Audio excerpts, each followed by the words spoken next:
already told in yesterday's lecture that the overlappings will make us learn the things in more clear manner. So the quality has been given abundant significance by all regulatory bodies for manufacturing of pharmaceutical products and drug delivery systems. Here just we are discussing, we are giving the emphasis on what is quality, why we are discussing this big topic, big hot topic, quality by design. So first of all, we should always start what is quality meant by. So quality means customer satisfaction in terms of services. Just a minute. The screen is in slideshow mode, sir. Not now, madam. Can you put it back in slideshow? Now, Okay. yes. Now it's okay. Yes. So we are discussing that quality means customer satisfaction in terms of service, product, and process. And customer demands the perfection in quality, reliability, low cost, and timely performance of the drug products. So whether we are talking about any product, any pharmaceutical product, or any product in our day-to-day life, we need quality in everything. The sustainability of either a drug substance or a drug product for its intended use, the term includes such as its attributes such as identity, strength, and purity, which are given the utmost requirement, utmost attention in all the ICH quality guidelines. So here at this point, we all understood that, but just merely analyzing the final product does not indicate the quality. However, it should be designed in the product. This is the nutshell. This is the main objective of this quality by design approach. So the quality has to be built in the product. Though we know in our industries, the conventional methodology is to prepare, to formulate the batches and then proceed it for the end drug product testing. Like in all formulations, when we prepare any formulation, we move towards the end product testing. But that end product testing may or may not be a guarantee to the high quality product. So the need of the hour is to build the quality into the product through proper planning so that impending failure can be circumvented. So conventional approach, or we can say the approach which we are following in the pharmaceutical industries nowadays in India, even nowadays, is quality by testing. That is the end product testing or in process testing. It was the solitary approach to assure the quality of drug products, which was based on methods without clear understanding of the processes. But after the launching of guidelines for current good manufacturing practices by FDA, this problem was solved as FDA developed generalized quality by design guidelines in the field of pharmacy. So QBD, what QBD is based on, it is based on thorough understanding of how materials and process parameters affect the profile of final products. Because we know when we are in the manufacturing of any pharmaceutical product, the basic two material and process parameters are the utmost required things. And if we control each of these variables, each of these parameters by certain systematic approach, so the impending circumstances like failure, the recall of the drug products would be minimized. So according to ICH, it defines QBD as a systematic approach to pharmaceutical development that begins with predefined objectives. Means before starting the development, we should know our objectives. We should know our predefined specifications, that what we want to formulate actually. And it emphasizes product and process understanding, both product understanding and the process understanding, which are based on the sound science and quality risk management. So this one complete definition describes the whole concept of quality by design. So quality by design essentially means building quality in, not testing in. And this is the main punchline of this QBD, that building quality, not testing at the end. So, and this process is also a continuous process. Like quality by design is based on the desired product performance. It is based on the process designs, product design, process performance, and this all things will be based on their particular science based understanding, and it will be a cycle. Means it is never ending process. The continuous improvement is required in this process. So now, just before proceeding towards the basic tools, elements, and other uh, major things involved in QBD, let us have a look on the historical background of QBD. So in 1950s, this particular concept, quality by design, was first developed by the quality pioneer Dr. Joseph M. Duran, which has been already told by Dr. Bhoop in yesterday's lecture. He has told that now the time, not Jugaad technology is not required, just Duran technology is the required. And he created the QBD as a term in 1970s and popularized it in 1990s with several publications. So see, this is the concept. This is not a new concept. It has been published various publications past 30-31 years. And in 2002, US FDA made the first steps towards integrating the QBD concept into current good manufacturing practices. And in 2004, finally, FDA released its final report on pharmaceutical CGMPs for the 21st century, a risk-based approach guideline with the aim of modernizing the regulation of pharmaceutical manufacturing and product quality. Now, when we compare it with traditional quality by testing approach, the QBD has immense prospects. Okay, so like it can build a well organized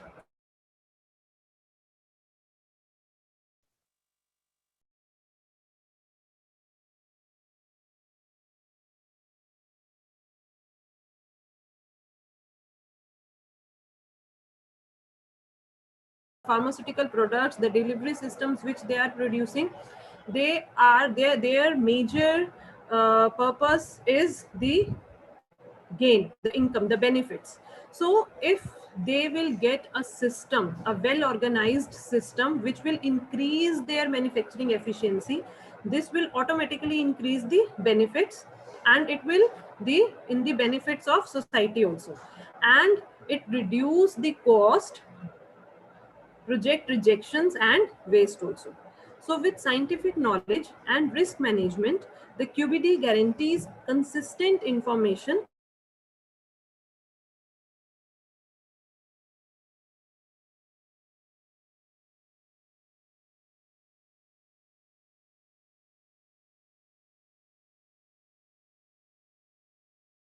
based approach. So let us have a look on this flow chart, and let us understand what are the basic difference between quality by testing and quality by designing. So the conventional approach, which is based on quality by testing, starts with the selection of raw material. It's pre-formulation studies, as we study in our conventional graduation and post-graduations also.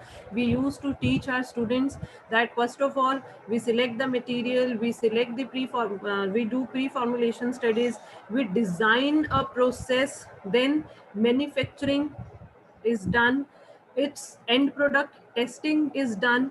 If it meets the specification of FDA, means if it the end product testing meets the specifications, then we can lead to that process, to the process validation, and then those can be scaled up to the pilot plant scale or industrial scale. If it doesn't meet the specification, then again that designing of process starts. Means this is based on purely hit and trial approach, and it doesn't guarantee the outcome of the our final product, and also it leads in the high variation of the output products. Okay, that is the basic drawback of the conventional QBT approach, that if we are inputting the variability, we will get output would be also a variable, variable characteristics of the formulation or final product. While on the other hand, the QBD, the modern, the approach which we are talking about, the QBD starts with the QTPP, identification of quality target product profile. That is the, that in the definition we have discussed that the predetermined specification, the predetermined properties, means at the starting we should know that what kind of product we want to prepare, what kind of specifications it should have. Like for example, if we discuss the common example of tablet, we want to formulate a tablet of strength, suppose 150 mg metformin, having a tablet weight of 350 mg. It should have the assay 99%. The disintegration time or the dissolution time should be as much. We are, as we know, we are preparing immediate release tablet, or we are preparing some delayed or sustained release tablet. So that would be our aim. That is the predetermined specification of the quality target product profile. Madam, your voice is interrupting. Hello.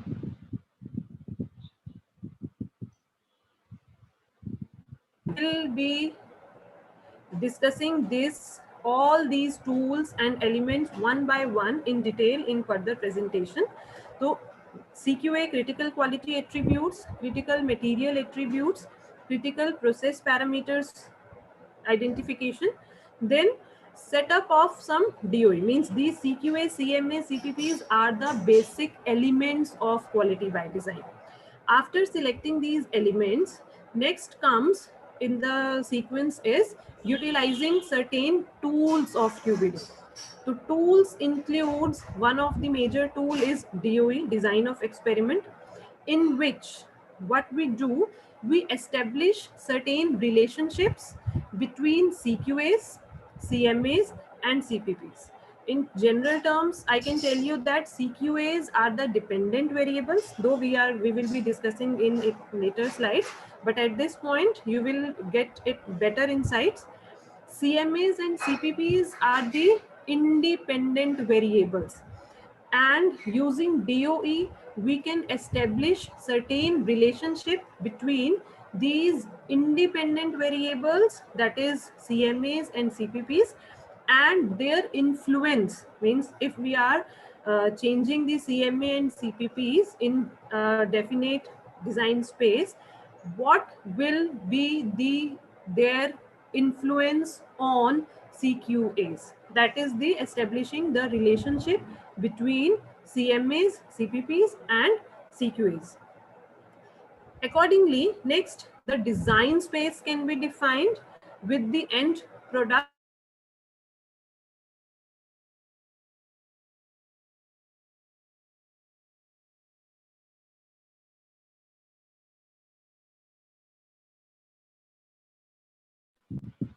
Hello. Sorry to interrupt, madam. We are unable to hear you. You are not audible. source. I'm audible. Am I audible? Now you are audible, but in between it is interrupting.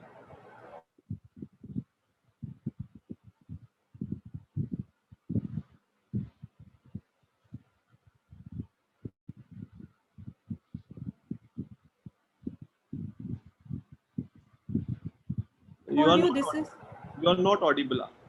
okay. Let me check my internet connection. Ah, Just a minute. please, please.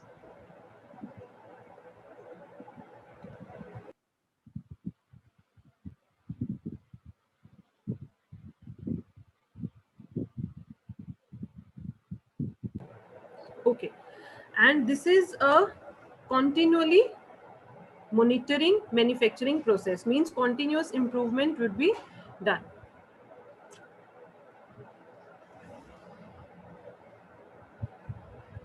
So these are the few guidelines which has been released by ICH. These has been already discussed in previous lectures also. So now let us discuss the pharmaceutical objectives of quality by design. The goals of pharmaceutical QBD may include to achieve meaningful product quality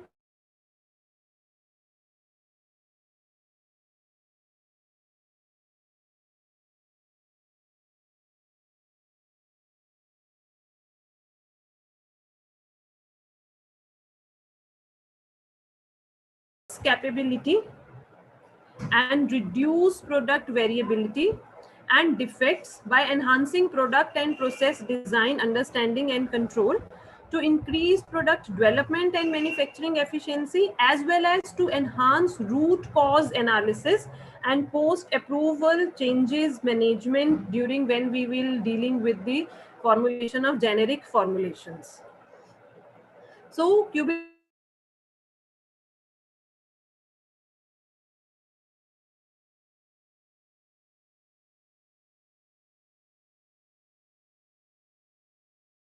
involves designing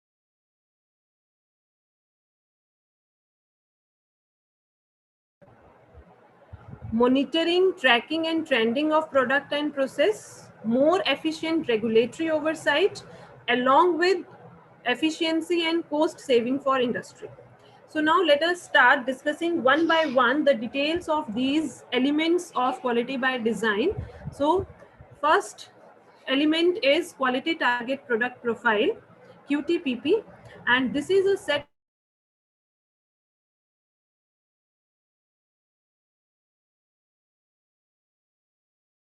by QTPP specification and developed Hello. Madam, you are not audible. Okay. Actually, today there is some weather problem, so I think there is some internet connectivity problem. Now I am audible? Yes, now you are audible. Okay. Please let me know if some problem is there. I'll change my internet connection. I will switch on my hotspot. Now I am using my Wi-Fi. Okay, okay, I'll change if problem will persist. okay, okay. So this is the now one to define QTPP. This is the main issue. Some people think that what is the suitable time of selection the QTPP. So as we have discussed the timeline of this QBD at the start of development, it is best to select the QTPP as knowledge gained in development may change some elements. Now, there can be a lot of components related to this QTPP which are related to the safety, efficacy, identity, purity and potency of any pharmaceutical product. Some of them might be critical and some of them might be non-critical. For example, say if we are talking the example of a tablet, the assay, the content uniformity are the major critical parameters of the QTPP, while its appearance, the shape, the color is a part of non-critical components of QTPP. And this might be fixed and variable also, depending on the nature of the dosage form which we are dealing with. So there are some examples of QTPP components for conventional tablets. Say dosage form, what these are the, like if we are planning to formulate a tablet, so these are the essential set of targets QTPP, like dosage form, route of administration, strength, weight, pharmacokinetics, appearance, identity, assay, impurities, content uniformity, friability, and so on. Now, second element of QBD is critical quality attributes, that is CQAs. And these CQAs are not much different than QTPP, but these are a subset of this QTPP which we have selected in the initial stage of development. So these CQAs are the all those critical components of QTPP, like they which are likely to change based upon variation in raw material and process. So for example, if we say about any identity test like color, shape, it is not a part of CQA, but its assay or content uniformity, it is a part of CQAs. So among all these QTPP, the set of specification, the subset which are most important part of the formulation development, which are responsible for satisfying its performance characteristics and performance characteristics, and are responsible for its safety, quality, and efficacy, would be taken as critical quality attributes. Further, in my later slides, I will be discussing one case study, a published case study with you, using some novel drug delivery system, taking examples of some novel drug delivery systems also. So the next important element is critical material attributes. These material attributes includes all the raw materials, the starting materials, the reagents, solvent, process aids, and even the intermediates, labeling materials, which are a part of the formulation development. But all the attributes cannot be critical, though. So all the material attributes, among all the material attributes, by applying certain screening studies, we can identify the critical one based on certain justification, which are required for the product specifications and required product performance. So this is one of the important element of QBD. It is followed by critical process parameters, CPPs. These includes all the unit operations which are being followed in any formulation, which are being adopted in any formulation product development. So parameters monitored before or in process that influence the appearance or impurity and yield of final product significantly are a part of critical process parameters. A process parameter whose variability has an impact on a critical quality attribute, and therefore it should be monitored or controlled to ensure the desired process, the desired quality. So in this case also, all the process parameters cannot be critical. So the uh, procedure is to identify the critical process parameters which have direct impact on CQS. See, if we take an example of uh, formulation of a tablet, so there are n number of excipients are there, n number of unit operations are there. Each unit operation or each material attribute cannot be optimized during QBD by applying QBD. So there are the two balance way, the two steps. The first is by first the screening of the critical material attributes and critical process parameters among all those available options to us. So the what are the screening methods that we will be discussing in later slides. Some examples of critical process parameters like the temperature at which we are producing the drug product, addition rate, cooling rate, rotation speed, the pH of the system. Suppose if we are dealing with the tablet formulation, the compression force, the mixing speed, the medium constituent. So all these comes in the list of critical process parameters. So in nutshell, we can say that the critical quality attributes are for output material. The critical quality attributes are the specifications of the output material, while CMAs or CPPs are the input materials and their process variables. So if we want to link the CMAs, CPPs and CQAs, the CMA, first input material, the quality, the characteristics of first input material. Any unit operation 1 may be our critical process parameter of step 1. Now the intermediate material which we have obtained, the in-process material, can become the critical material attribute for the second unit operation. For example, say we take the example of tablet. We are preparing tablet by wet granulation method. So the raw material, the powder blend which we are taking is our material, critical material attribute for the granules which we are getting. The specification, the Cars index or the flow properties or other moisture content in the granules would be our critical quality attribute for that unit operation. But that particular properties of the granules which we have obtained will become the critical material attribute for the second process, that is granulation. So all these are interlinked with each other.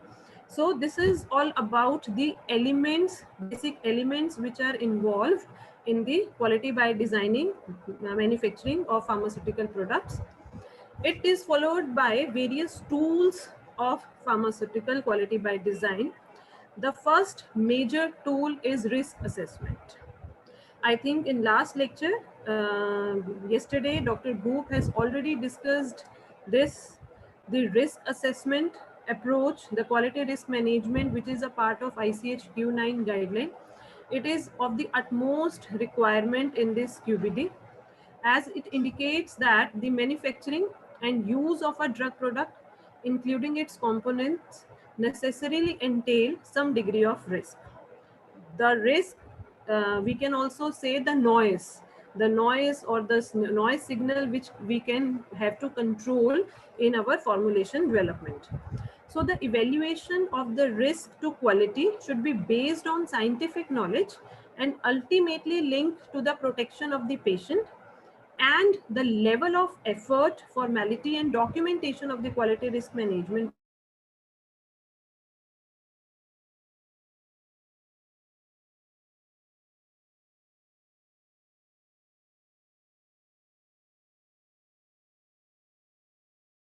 assessment approach. The identify relative risk levels at the beginning of the product development, means when we are dealing with, we are in the lab scale, when we are just at the beginning stage, the relative risk levels can be, it should be identified by risk assessment approach. To prioritize limited development resources, means which actually, if we are saying that it is also somewhat related to the selection of CQAs or sorry, CMAs and CPPs, which kind of independent variables has to be selected.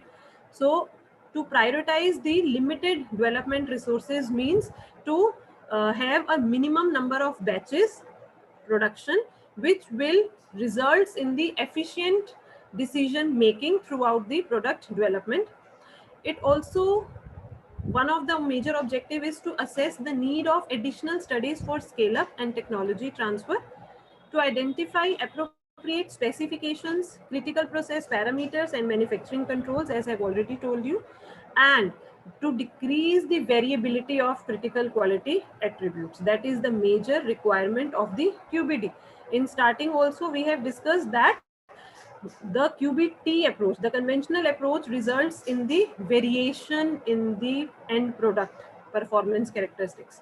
So to reduce this variability of critical quality attributes, this risk assessment plays a very important role.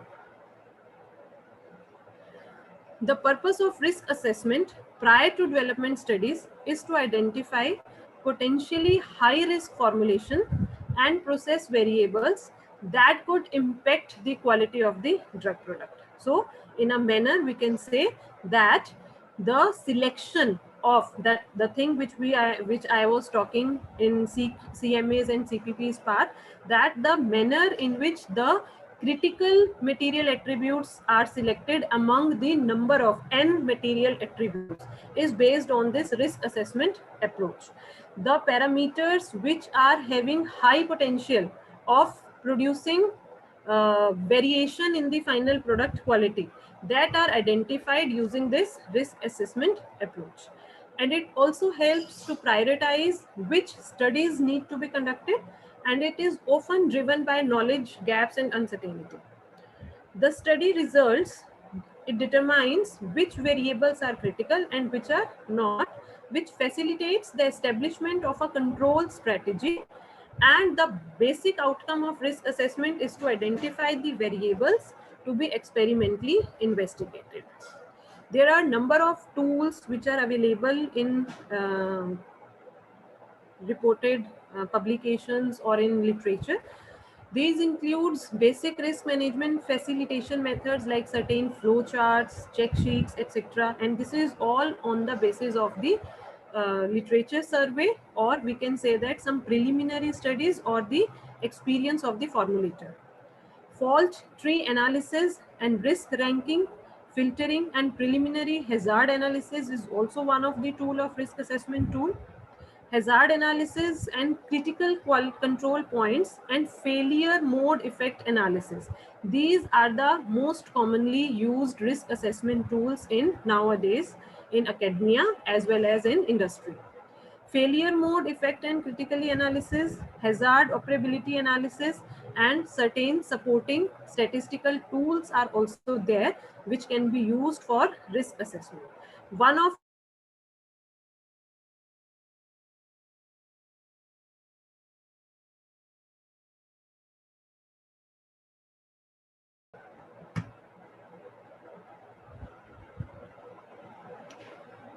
in the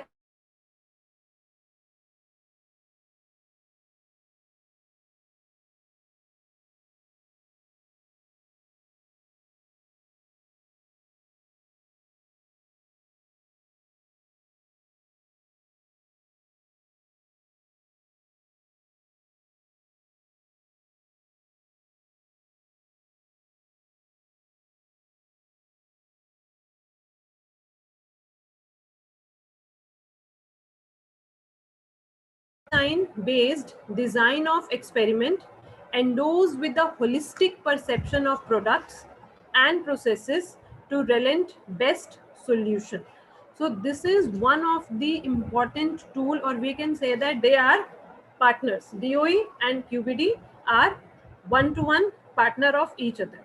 They are not like they are incomplete without each other, without each other.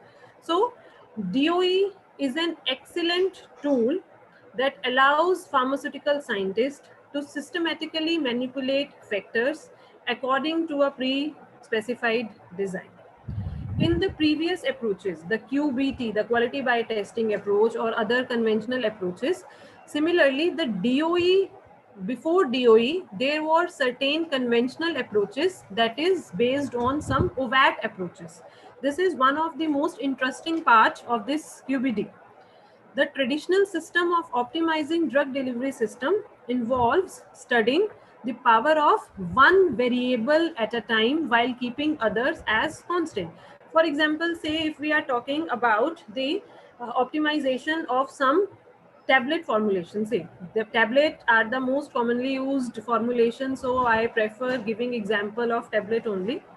So like in tablet, say we have taken one diluent, disintegrating agent, as these two as our critical material attributes. So what we can do in this, we can take one variable as a constant. We have taken the concentration of diluent in our tablet as the constant, and we will be changing the concentration of disintegrating agent in the tablet, like 1%, 2%, 3%, and will be evaluating the change of concentration of disintegrating agent on the final output of the product, that is, say, dissolution rate or disintegration time. As we know that it will influence the disintegration rate or dissolution time of the formulation.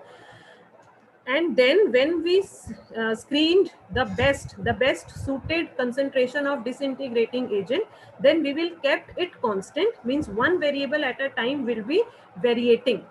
We will keep that constant, and we will be changing some other parameter or some other process parameter, maybe rate of mixing, maybe the compression force. Okay, so this kind of traditional system of optimization, that is one variable at a time, is not much effective, and it cannot be able to get the interaction effects of two variables if we change them simultaneously. Means the best possible composition or process is never assured. Okay, the conventional OVAT approaches is a hit and trial based approach and has a number of drawbacks, like it is uneconomical. An n number of batches can be prepared, and it is very much incompetent to expose interactions in the terms of if the two variables are changing simultaneously, means we are changing the, as we know, the if we are adding disintegrating agent and the compression force, they are having reverse influence on the dissolution time. If we are increasing disintegrating agent, it will also increase the disintegration time, and it will allow the tablet to dissolve faster, while the compression force has opposite effect.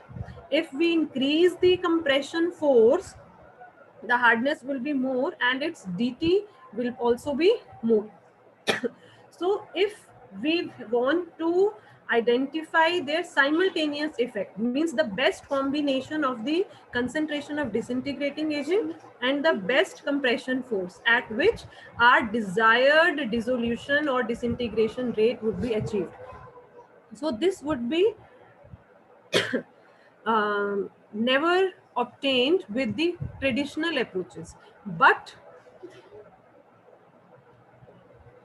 the beauty of this DOE, which is a QBD based approach, is that this is a holistic approach which consists of the application of appropriate experimental designs coupled with the generation of certain mathematical equations and graphic outcomes which depict a complete picture of variation of the responses as a function of factor, is termed as design of experiments, and it is based on multiple variable regression analysis. We can also, instead of OVAT, it is known as multiple variable regression analysis. Means at a time we can variate more than one variable, and we can influence their interact, we can study the influence of their interaction effect on a fixed quality attribute, on a fixed dependent variable.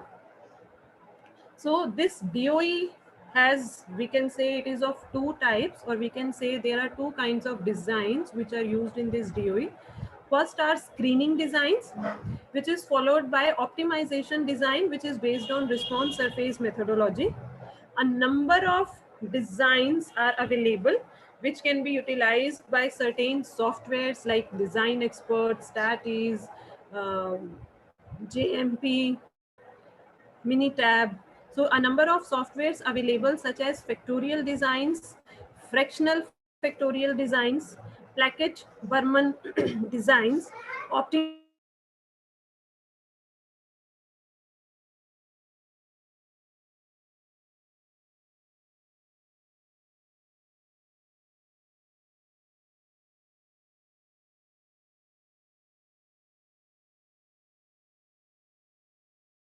multi-parameter designs. So I just want to divide them in screening design and optimal designs on the basis of the number of variables which we are using. Say if we are, our purpose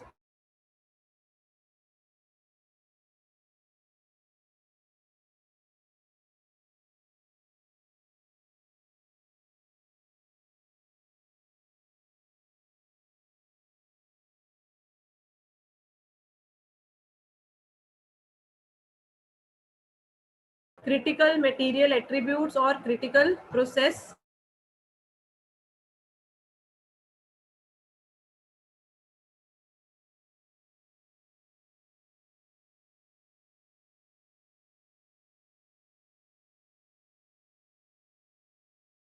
we have to screen the most influential critical material attributes or process parameters among the list of material attributes. So for that, the basically used designs are fractional factorial design, Plackett Berman design, or Teguchi designs, in which we can take n number of variables, say 8, 10, 16, 20, any number of variables can be taken, and by using certain Pareto charts or certain other options available in the software or some other tools, we can identify a few critical material or critical process parameters which can be optimized using response surface methodology. The most commonly used optimization designs are factorial designs. If we have less than 3, means two, at minimum 2 variables are there, then we prefer factorial designs or central composite designs, that is also known as CCD. But if we are having more than 2 variables which has to be optimized, we prefer box beacon design, BBD, due to the less number of batches to be prepared during these optimization studies. Okay, like if we are having 3 variables, then in the case of factorial designs, the number of batches which we have to prepare would be approximately 27. The 27 experimental runs we have to do. While the same in the case of box beacon design, if we talk about box beacon design, if we are dealing with 3 variables, either material attributes or process parameters, the maximum number of batches which we have to work with, deal with, are 15 or 17 based on certain center points per block which we take. So on the basis of these experimental designs, we can systematically optimize our formulations and can get the uh, desired quality target product profile of our formulation. It is followed by the another important tool of QBD, that is process analytical technology. Mr. Ranjit in yesterday's lecture has given a very good insights on it, using giving some examples of robotics and artificial intelligence. So I am just here telling a brief of this process analytical technology. As it is mentioned in ICHQ8 R2 guideline, it identifies that the use of PAT to ensure the process remains within an established design space. It can provide continuous monitoring of CPPs, CMAs, or CQAs to make go or no go decision, and to demonstrate that the process is maintained in the design space. I will be discussing a case study after this slide.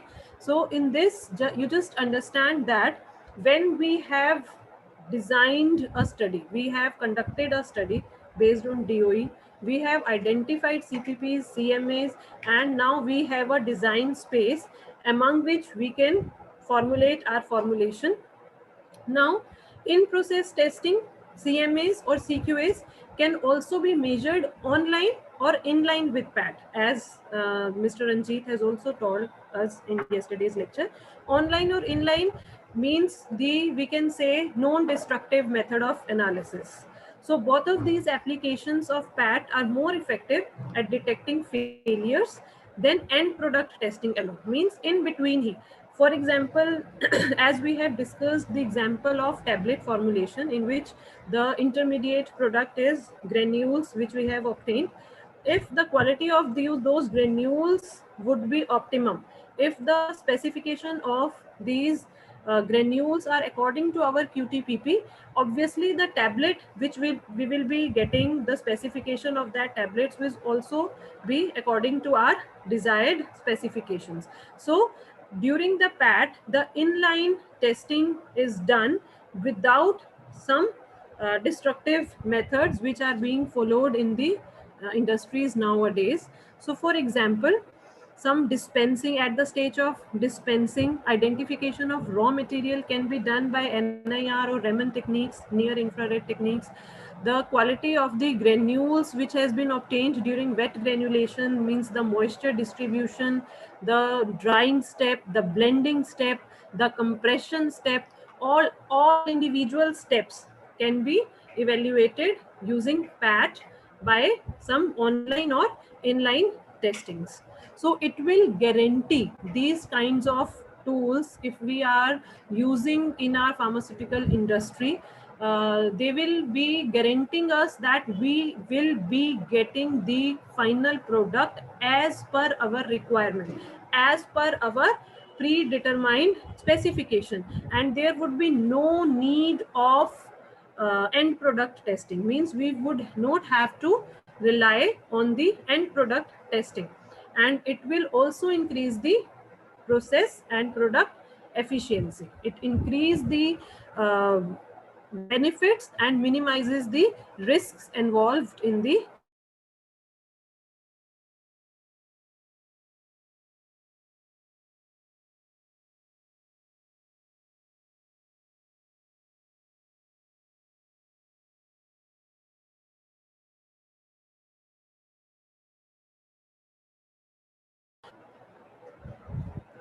this case study I have taken from my own research work, which has been published in International Journal of Pharmaceutics a year back. And this, the title of this publication was Quality by Design Driven Development of Resveratrol Loaded Ethosomal Hydrogel for Improved Dermatological Benefits. Actually, it was the purpose of this study was to develop a topical formulation for some anti-aging benefits, as the API, the raw material which we have used is resveratrol. So this particular product has been developed uh, by the QBD based approach. We have applied some patent of this also before publication, in fact. So it has been started. Now I will be discussing, as I have discussed the theoretical part of the QBD, the tools, the elements. Now I will be telling you and discussing the application part of this QBD, that how actually it can be implemented. So first, we have selected the delivery system. Now, our aim, our target is to develop a topical formulation. Obviously, a nano-based formulation, ethosomes. Just I am giving you information that ethosomes क्या होते हैं? They are ethanol-contained vesicles. They are some certain liposomes-like structures. So it was started firstly with the selection of or defining the QTPP, quality target product profile, based on certain target and their suitable justifications. So like our first QTPP element was route of administration. Our target was topical. What we want to prepare? We want to prepare a topical formulation because the disease for which it is intended for is dermal disease, dermatological disorder. So topical formulations are recommended for dermatological benefits. Thus, we have selected topical route. Dosage form or delivery system, we have selected ethosomes because to we intend to deliver our cargoes to the dermal layer.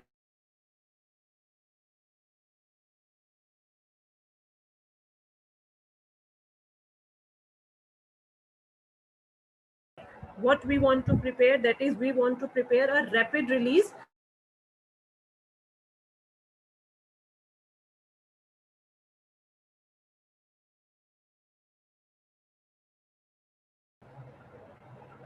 It should have a quick release leading to enhanced therapeutic effects.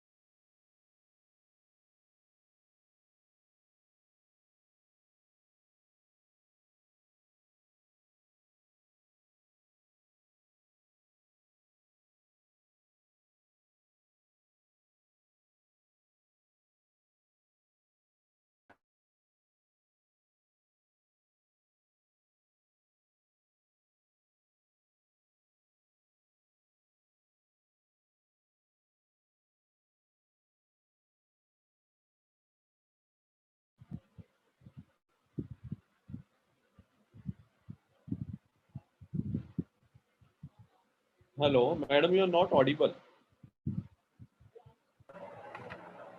Ah, now audible. Now audible? Yes, yes. Okay. So the next step is after selecting the QTPPs, the next step is to identify the CQAs, that is critical quality attributes. So for fulfilling the requirements of defined QTPP, the essential subset of critical quality attributes were identified as quality characteristics of ethosomes. So among various elements, most crucial quality attributes responsible for product performance were selected on the basis of QTPP only. Vesicle size, and these were selected as, we have selected 4 essential critical quality attributes, that is vesicle size, percent drug entrapment efficiency, permeation flux, and skin deposition, because our intended delivery system is to deliver the drug, deliver the encapsulated bioactives into the dermal region. So we require a higher skin deposition, which will influence the clinical performance of the formulation. So thus, on the basis of certain literature survey and on some preliminary studies, these 4 critical quality attributes were selected. Now, the next turn comes for the selection of material attributes and process parameters. Now, as we know, we have discussed one important tool of QBD, that is risk assessment analysis. Now, that particular tool has came into the play. We have utilized the risk assessment tool, that is failure mode effect analysis, using Ishikawa fishbone diagram for the selection of critical material attributes and critical process parameters. So for screening through risk assessment studies, we have created one Ishikawa fishbone diagram, which is a very common thing in all kind of formulations, such as in conventional tablet formulations also. And we have listed a complete list of material and process which may influence the critical quality attributes of our final formulation, that is ethosomes. So it includes materials like phospholipid, which is the basic constitutive material of these novel formulation, vesicular formulation, phospholipid, its type, concentration. Then another important constituent is ethanol. Then the aqueous phase, which type of aqueous phase, how much volume, at what temperature the aqueous phase should be used. Certain process parameters like stirring, which type of stirrer, for how much time, at how much speed the stirring should be done, because all these factors are important, which may influence the critical quality attributes of the ethosomes. The method, thin film hydration method or ethanol injection method, or any n number of methods can be there which can influence. So now we cannot optimize all these material attributes and process parameters at a time uh, in optimization process. So our target is to identify the critical material attributes among the materials available and the critical process parameters among all the process parameters involved. The main purpose is to look upon a cause-effect relationship among various material attributes, process parameters, and expected consequence of these on the critical quality attributes of the final formulation.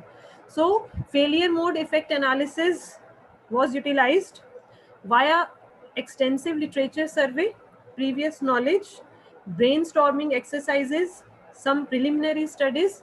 A rank order scores were assigned to the material, which is a general procedure of this FMEA. The rank order scores have been assigned to the material and process parameter attributes on the basis of severity, occurrence, and detectability. And the risk priority number was calculated using the formula, that is severity into occurrence into detectability, and a risk matrix was formulated. This is an application part of risk assessment studies. So each factor, each material factor, each process parameter was assigned a risk priority number on the basis of severity, occurrence, and detection. And their influence on the sequence was identified.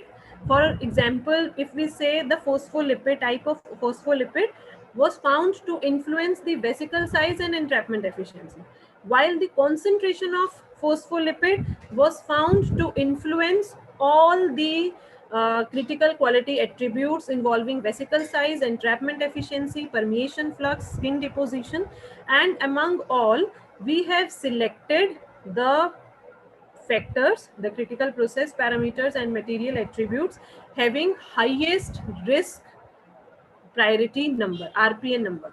In this study, we have obtained two factors, concentration of phospholipid and concentration of ethanol, and none of the process parameter was found to be highly influencing the uh, critical quality attributes. In some case, it may be more than two, or it may be a combination of material attributes and process parameters. So, next comes the utilization of next tool of QBD, that is design of experiments. So first we have identified QTPP, CQA, CMA, CPP, that is the with the help of risk assessment studies, means all elements has been utilized. And then the next tool, that is design of experiment was used. Now, as in our risk assessment studies, we have identified uh, two critical material attributes. So we have preferred factorial design, a full factorial design, 3 raised to power 2 full factorial design.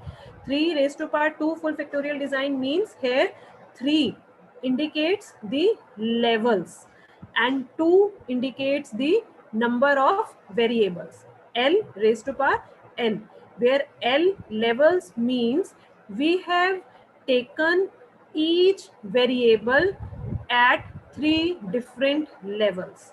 We have assigned 3 different levels to each selected critical material attribute. The selected material attributes are two material attributes. One is concentration of phospholipid and another one is concentration of ethanol, and they are variated at 3 levels. The coded values are low, medium, high, that is -1, 0 and +1, and their actual values are 2%, 3%, 4%. According to our preliminary studies, we have selected these values. And then the optimization design has been developed using software. In this, we have used design expert software. Otherwise, one can use any available software. JMP is also one of the most commonly used software. SPSS, Minitab, many softwares are available nowadays. So in this, a design matrix was created, means we have created experimental runs to be conducted having different combinations. And in this experimental runs, we have simultaneously variated both the variables, means we have not kept one constant and other to be variate, and then other parameter we have taken constant. No, we don't use the conventional approach, as it is a DOE based approach. We have variated all both the formulation variables simultaneously.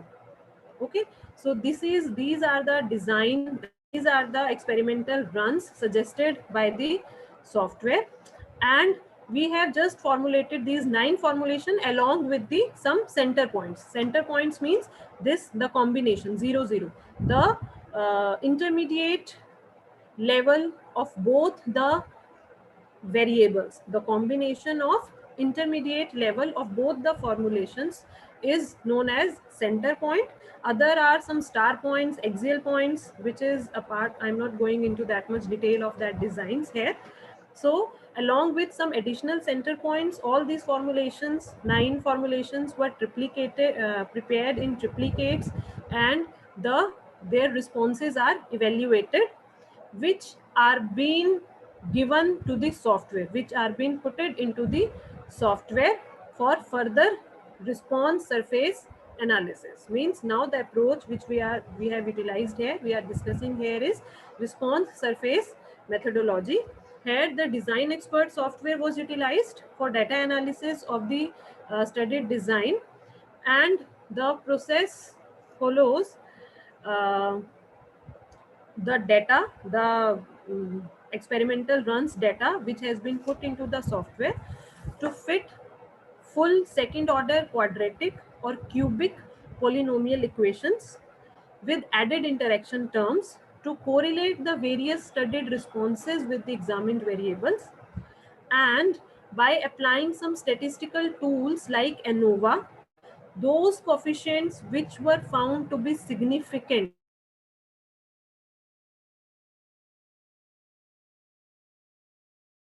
DOE based approach or response surface methodology approach is based on statistical analysis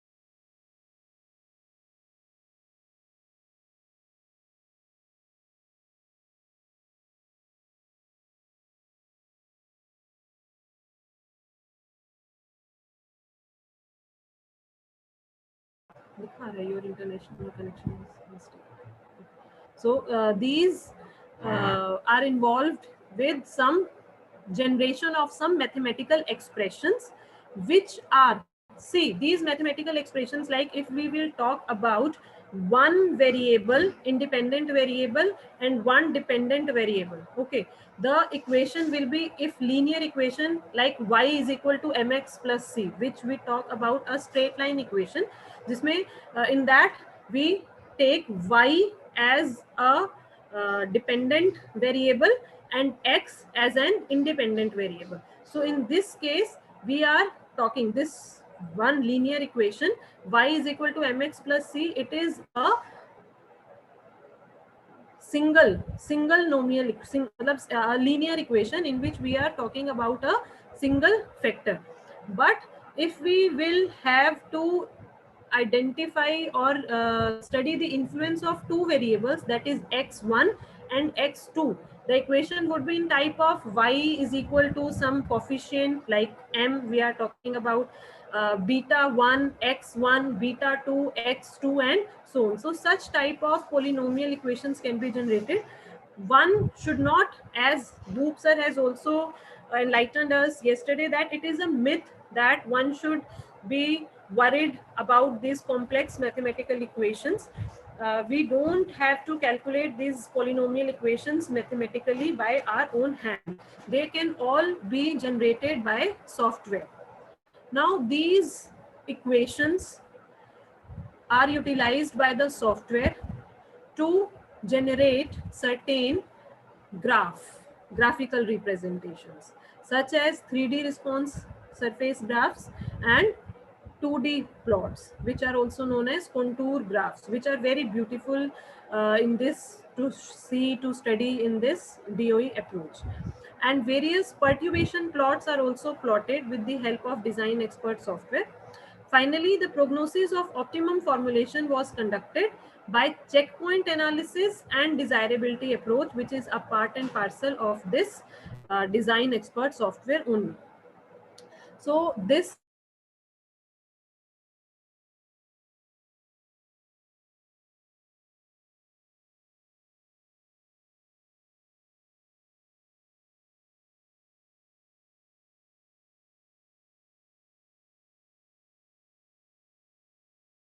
that we will be discussing that software part also, but due to lack of time, I'm just discussing the application part of this. So various polynomial analysis after getting, we can identify various models which are fitting into all of these variables. So like for each critical quality attribute responses, which are responses like vesicle size, such kind of statistical analysis have done. Equations were identified like vesicle size. This is one kind of quadratic equation which you are viewing here. So this vesicle size, this is one of our dependent variable. It is based on, means it is being influenced by a, that is our first independent variable, that is concentration of phospholipid. It is also affected by B simultaneously. Simultaneously means, see, the coefficient of A is positive, so it is indicating that the vesicle size has a positive relationship with phospholipid. Means if we are increasing the concentration of phospholipid in our formulations from low level to medium level to intermediate level to higher levels, the vesicle size was found to be increasing, while the same vesicle size was influenced by another variable simultaneously, that is concentration of ethanol, in a negative manner. Negative manner means if we are increasing the concentration of ethanol while keeping the phospholipid constant, the vesicle size would be decreased, and their interaction effects could also be understood by these quadratic terms, the a square, the b square coefficients which we get. So the interaction effect and their main effects could be identified at a time using these equations, as well as these perturbation 2D and 3D plots. So like this is the perturbation plot from where one can very easily understood that what is the role of A on vesicle size. It is very much clear from the graph. As we are moving towards higher levels of A, the vesicle size is increasing. Same can be studied with this 2D contour plot or this 3D response surface plots. So the ultimate result, the output of these evaluation studies is to identify the main effect as well as the interaction effect of both the variables when we are changing them simultaneously on one critical quality attribute, that is vesicle size. Okay, so the basic objective of this DOE is to find the best combination of A and B at which we will get the desired vesicle size. Say in this study, our target is to get the minimum vesicle size. We want a minimum vesicle size or in a range of 100 to 200 nanometer. So at what particular combination of A and B minimum vesicle size can be achieved? But the story don't ends here, because we are not dealing with only one critical quality attribute. Some other quality attributes are also associated with it, like entrapment efficiency. Now, if we are fulfilling our one target, we are getting minimum vesicle size,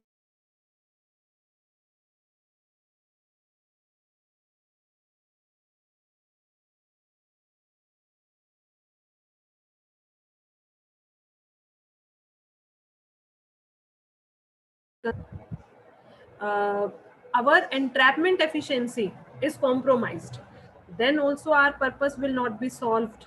I think all of you getting this very important point. Means we are talking about each quality attribute. We want to satisfy the targets of each quality attribute. It is not about only one quality attribute. Vesicle size is okay, we have got a combination where vesicle size is desired vesicle size we have got, but at that combination maybe the entrapment efficiency is not sufficient which we want, or some other quality attribute may be sacrificed. So one by one, the this QBD based DOE approach is based on one by one evaluation of the influence of both variable on each quality attribute. First, we have evaluated vesicle size, then entrapment efficiency, at what combination the best entrapment efficiency is obtained. Same with other quality attributes, permeation flux. We have obtained the equation and graph for this attribute also. For skin deposition also, we have got the graph and the equations. Now the turn comes for the search for the optimum formulation in which our all quality attribute targets are fulfilled. So this can be done by using uh, software only. The design expert software has a uh, approach of checkpoint analysis, a facility of checkpoint analysis for search for optimum formulation, in which we can put these certain goals or targets which we want to achieve. Like for vesicle size, we required in range means not less than 100 nanometer, not more than 200 nanometer. The entrapment efficiency, our target is to get the maximum entrapment efficiency. The permeation flux we want in range, the skin deposition we want maximum. These are the goals which we have set at the first step when we have established QTPP and CQAs.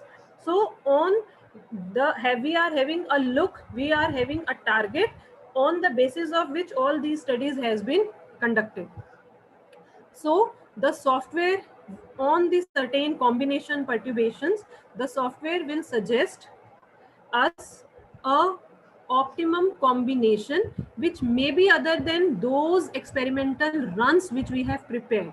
See, we have prepared the combination at certain levels, -1, 0 and +1.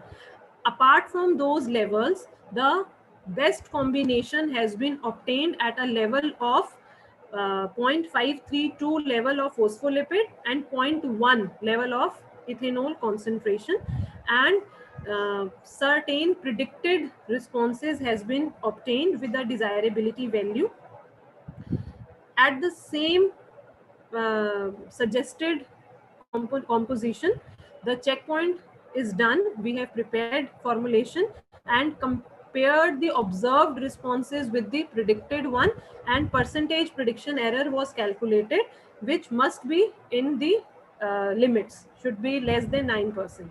So accordingly, we got the best combination of the formulation, that is 3.53% of phospholipid and 26% of ethanol. If we have utilized, we have got the desired uh, quality characteristics of the formulation, which are matching our quality target product profile, which are matching our goals which we have predetermined. So that is the beauty of this design expert or DOE based QBD optimization. So these are certain other graphical that has been obtained, which we have studied in detail. This is a desirability graph, and then it is followed by a few characterization studies, which is not of work in our this presentation. This was followed by various other skin deposition studies, and then gel formation. I am skipping these slides because this is not the part of this QBD development. So the takeaway points from today's session is the goals of implementing pharmaceutical QBD are to reduce product variability and defects, thereby enhancing product development and manufacturing efficiency and post-approval change management. It is achieved by designing a robust formulation and manufacturing process and establishing clinically relevant specifications. The key elements of pharmaceutical QBD are QTPP, product design, and understanding the process design. So we can say that QBD is a cost and time efficient approach in design and manufacturing, with DOE and risk assessment as its tools, which we have utilized in this case study also, as it tools to achieve a better understanding on the materials and processes, which makes the quality by design available and feasible to the pharmaceutical field. With its broad implementation in the manufacturing of drug delivery systems, with high and reproducible quality can be expected. Reproducible quality means the minimum variations, the negligible variations in the specifications of the output product. As such, QBD is becoming a promising scientific tool in quality assurance in pharmaceutical industry. So these are the few recent publications of our research group based on QBD based developments in past 2 years, in which a few formulations like micelles or conjugated gelatin nanoparticles have been developed by either DOE based optimization or QBD based explorations. And this is our research group at ISF CP Moga. I'm very blessed to have the guidance of Professor Bhoop from time to time as when needed, and he is so generous to provide me any help whenever I required. So with these words, I want to end my presentation. Thank you. Now the session is open for any query. Thank you.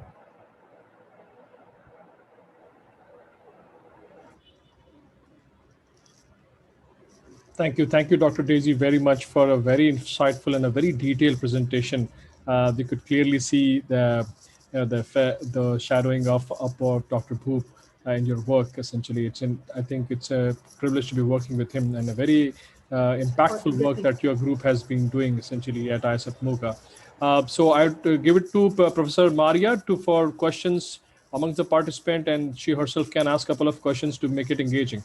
Over to you, Professor Maria. Thank you so much, ma'am, for the very informative and fruitful session. Uh, Really, it was very doubt clearing session regarding design of experts and the various charts which we have actually not very much clear about earlier. So the forum is open for question.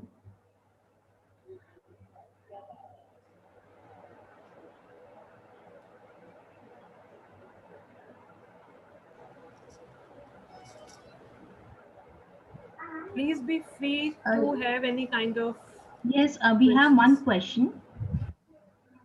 question. Ma'am, it's saying that can we perform the design of experiments for pellets? Yes, we can develop any formulation, even though I have discussed the case study of this novel formulation, that is ethosomes, but any tablet, any suspension, any syrup formulations, because see, in every formulation there are n number of materials, excipients to be utilized, there are n number of uh, this process parameters are there. So to get the uniformity due to the variation in these process parameters, the ultimate result is the variability in the output. So every formulation, even tablets, pellets, there are a lot of publications available on the internet uh, for which has been developed by following this QBD approach. Even the analysis part, like when we develop some formulation, so we have to develop some methods, like we in analysis we say method development part. It can also be done using QBD approach. I think another session by some other speaker is also there, analytical QBD.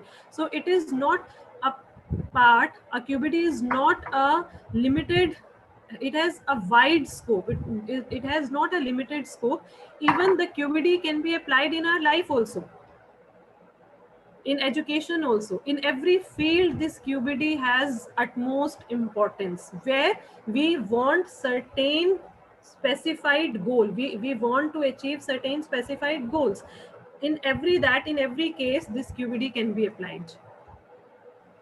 Yes, ma'am. Ma'am, how can we define control space from design space?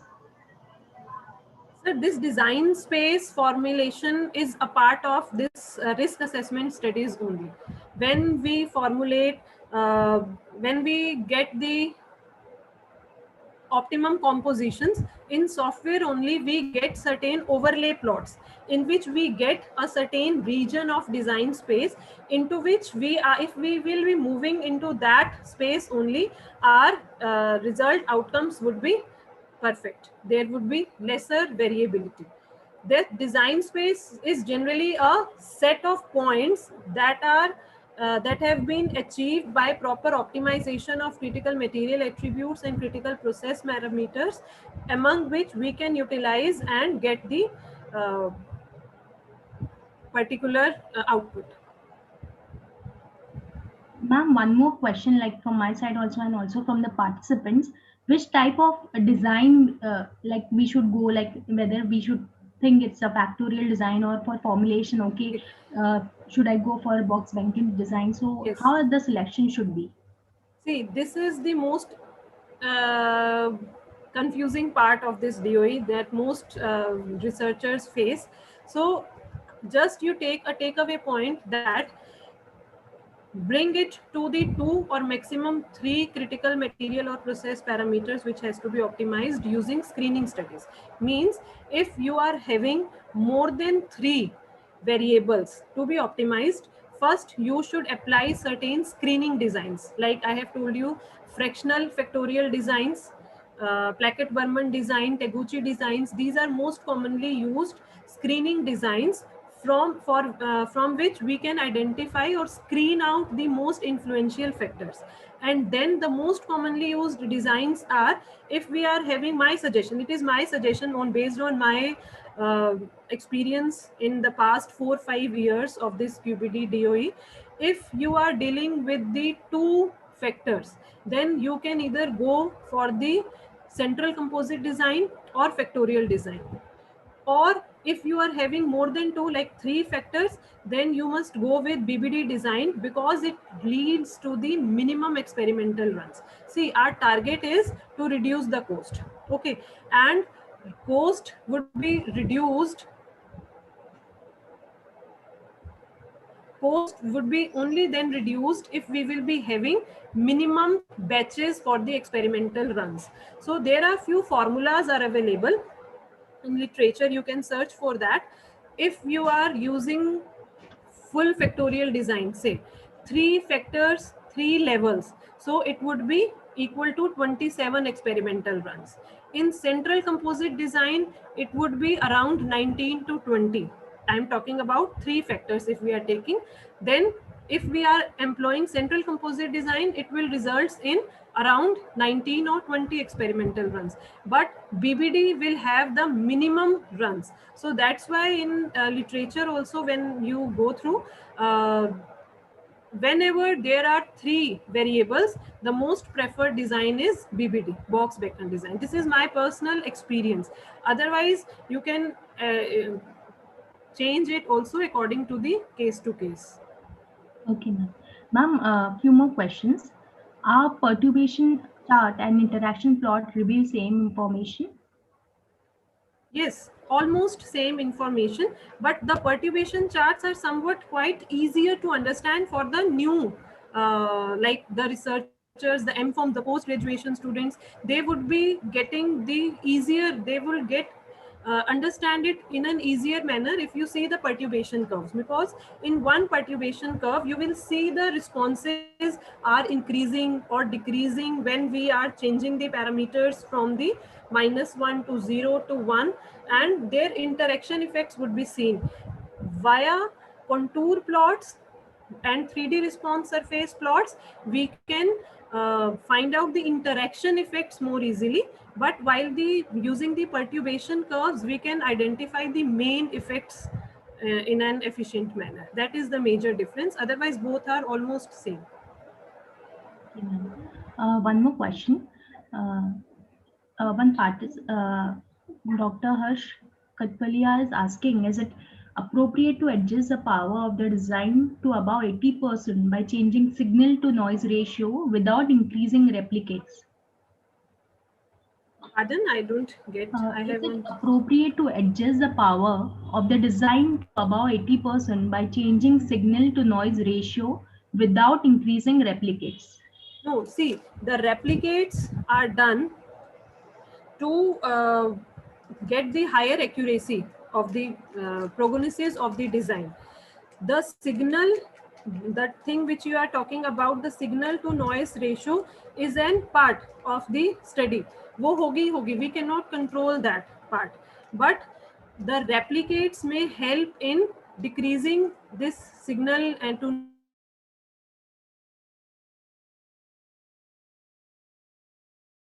interaction effects and increasing the accuracy of the Uh, Ma'am, I'm not audible. Yes, yes. in different, like in different blocks, in per block we take certain replicas of center points. It will obviously, it will increase the efficiency of the design. Okay.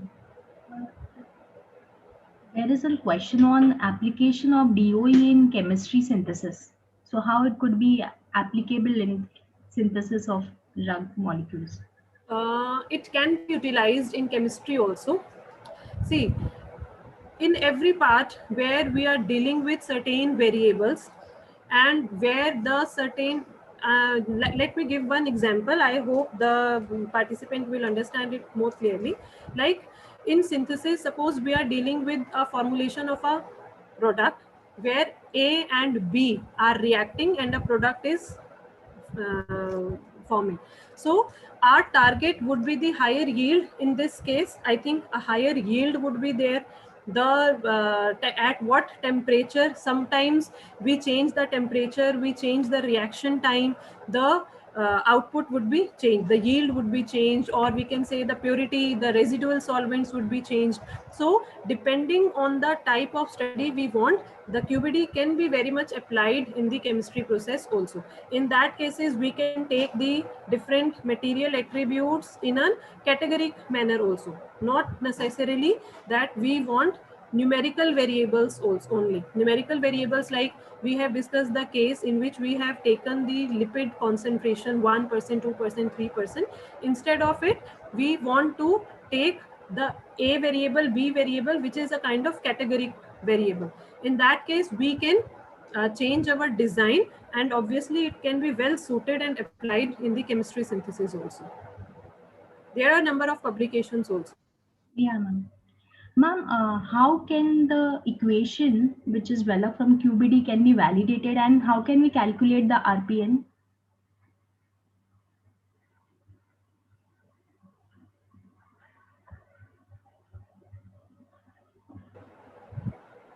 The polynomial equations are generated using software. They can be generated using mechanically, means by like ANOVA, we used to apply ANOVA in our statistical test, but these polynomial equations can be well evaluated using software, and they are automatically analyzed also. If we talk about the RPN number, this is some other thing. This RPN number is risk priority number, and it is based on primarily the literature survey and a number of preliminary studies, preliminary studies we can say, or a brainstorming exercises in which we identify the severity, detection and occurrence of each variable on the quality attribute. Means, say, simple example is, I have surveyed 100 publications, out of which this one material attribute is found to be affecting this critical attribute in 90 articles, in 90 publications. So its occurrence would be 90%. Okay. Similarly, by using certain preliminary studies or brainstorming exercises, we can calculate this severity, detection and occurrence of individual material attribute or process parameter, and we can outlay its response, its effect on the critical quality attribute, and on the basis of that, the risk priority number can be calculated.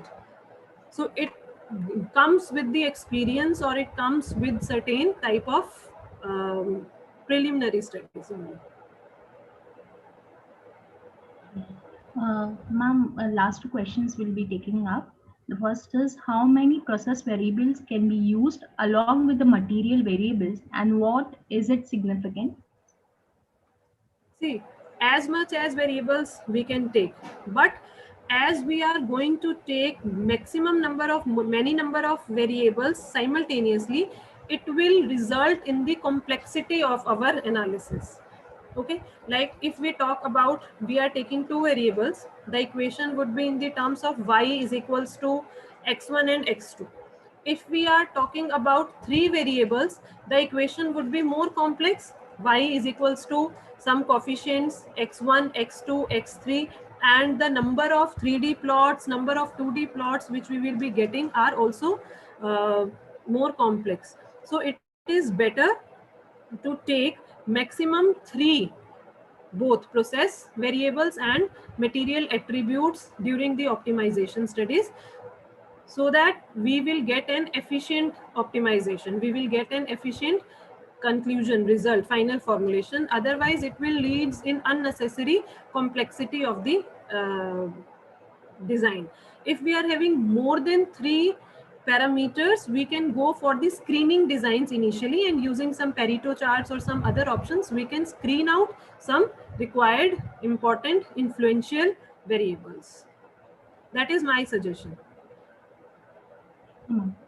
Ma'am, one more question. Can we apply QBD for combined dosage form method development? Yes, we can. We can. In combined dosage development means in analytical part.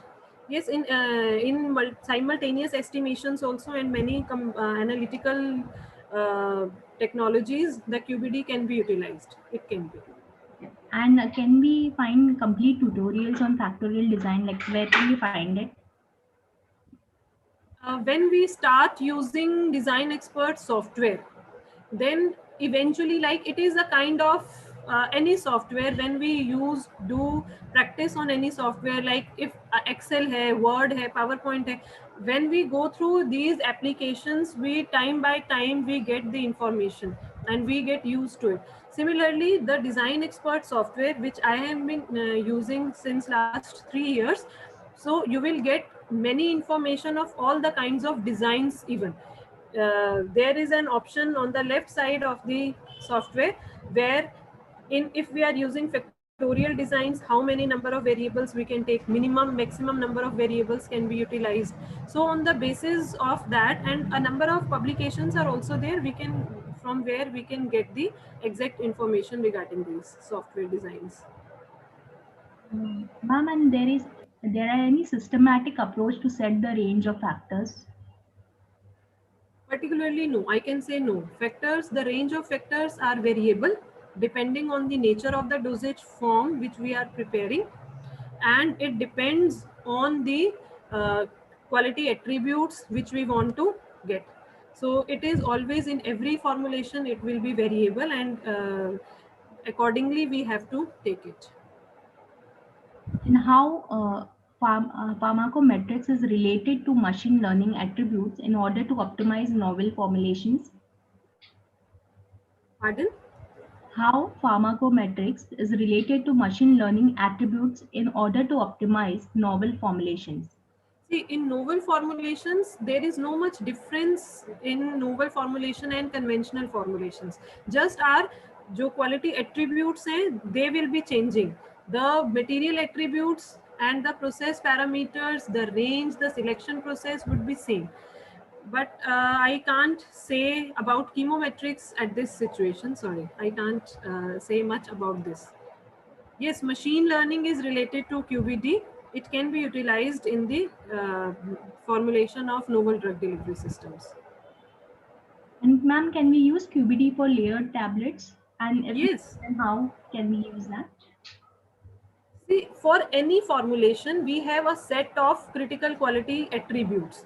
Just we have to define those QTPP and quality attributes, and we have to select the influential uh, variables, material attributes and process parameters, whether it is a layer tablet or it is a conventional or sustained release tablet. Any quality attributes can be fulfilled by using this approach. So I think, Professor Mari, we can pause in here. I think has been a very long session for Dr. Daisy Arora. If there are any follow-up questions, we can take it from our WhatsApp group and we can forward it to Dr. Daisy Arora. Sure, sir, sure. Even I have enjoyed the session and giving the answers of the curious Fantastic. participants. It is the extent nice of questions experience shows for me that also. they were very engaged, and that is being a challenge in this whole pandemic area because of the whole webinar fatigue that we all have. So people are still interested and they are engaging with you. That's a very good sign that reflects the quality of work that you've been doing for all these years. So thank you, Madam, once again on behalf of all of us here, on behalf of AICTE and ISTE, for giving your valuable time and sharing a lot of your actual research work with these young faculty participants. I'm sure they're all inspired and they have really got a good insight on the work, and that definitely will help them going forward. Professor Maria, you can take it ahead for final closing remarks. Thank you so much, Dr. Sharik. Thank you. Thank you so much. Thank you so much, ma'am, for patiently answering all the questions. And we will break for lunch. So, at what time shall we meet? We'll start at sharp 1 o'clock. Dr. Sarwar, we have two very exciting and other speakers. Dr. Sarwar, who has been a very close student of Dr. Bhoop, and he has traveled extensively along with Dr. Bhoop in all his training sessions. So he's going to be speaking at 1 o'clock. And at 2:30, we have Jasmine, Miss Jasmine, who is coming from Dr. Reddy's from all the way from Switzerland. And she's also apparently, as mentioned by Dr. Bhoop, a very engaging speaker. So she'll be talking about interestingly on statistics, some basics of statistics and applications in QBT, which basically form the framework of QBT. So very engaging sessions. I will humbly request you to have a very quick lunch here, another 15 minutes or so, and by 1 or 4 or 5 we'll sharp start, and let's be on time accordingly. So thank you once again, all Thank the you so much, participants. Thank you Maria. so much, Dr. Daisy Dorura, Thank you, ma'am. for coming in. Definitely, we'd like to continue this collaboration forward, going forward. Thank you so much. Thank you once again. Thank you.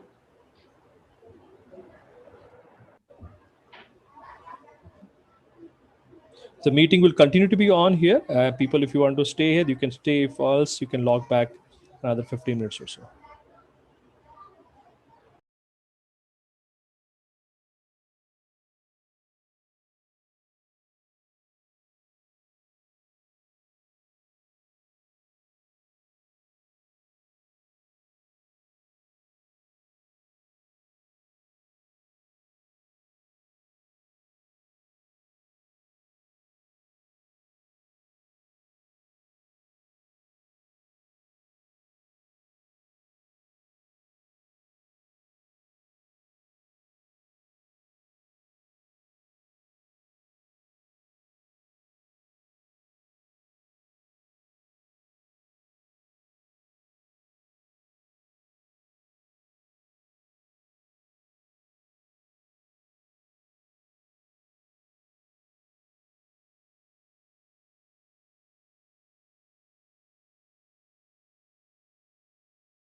बाकी का अगर hospital के रास्ता नहीं पड़ता है तो इसे ड्रॉप करने में कोई प्रॉब्लम नहीं है। ये बात है कि अगर उसका अकेले जाना है तो उसकी मर्जी है।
A very warm good afternoon. Welcome to all of you.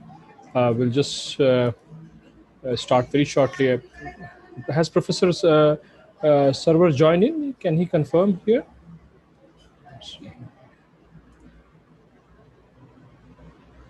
Okay, apparently not. We'll just check. He has not joined, sir. Okay, okay. I'll just give him a buzz. Okay.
Yeah, Dr. Sarul will be joining in 1 or 2 minutes. He has some technical issues, so he'll be joining in a minute or so.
Yeah, Dr. Sarva has just messaged. He has some technical internet issues that he's trying to resolve. So just let's be patient and give him another 2-3 minutes. Hopefully, he'll join.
Good afternoon to all participants. Uh, I apologize for the delay. Dr. Sarva is trying his best. There's some technical issues at his end.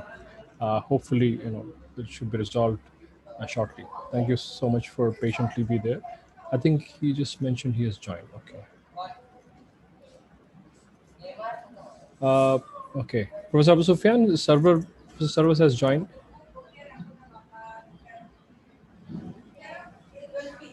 Yes, sir, he has joined. I Okay, have okay. to co-host so that he can start his further presentation. Fantastic. Okay. Without further delay, Professor Maria, please proceed with the introduction. Am I audible, Doctor? Yeah, you are perfectly audible, sir. Yeah. Thank you so much for joining in. I can Yeah. understand there's some issues. Professor Sorry. Maria, please proceed with the introduction so that we don't waste any further time. Sure, sir. A very warm good afternoon to all. I welcome all back to the post-break session of Day 2 refresher program on QBD in pharma development. We had a very engaging session by Dr. Daisy Arora on tools, elements, and applications of QBD, Moving on ahead, we have second session on analytical qubit by Dr. Server Ben. It's my privilege to introduce Dr. Server. Dr. Server Ben is currently an AMS-DBT Newton International Fellow at University of Central Lancashire, UK, and working in the area of glioblastoma research using targeted nanomedicines.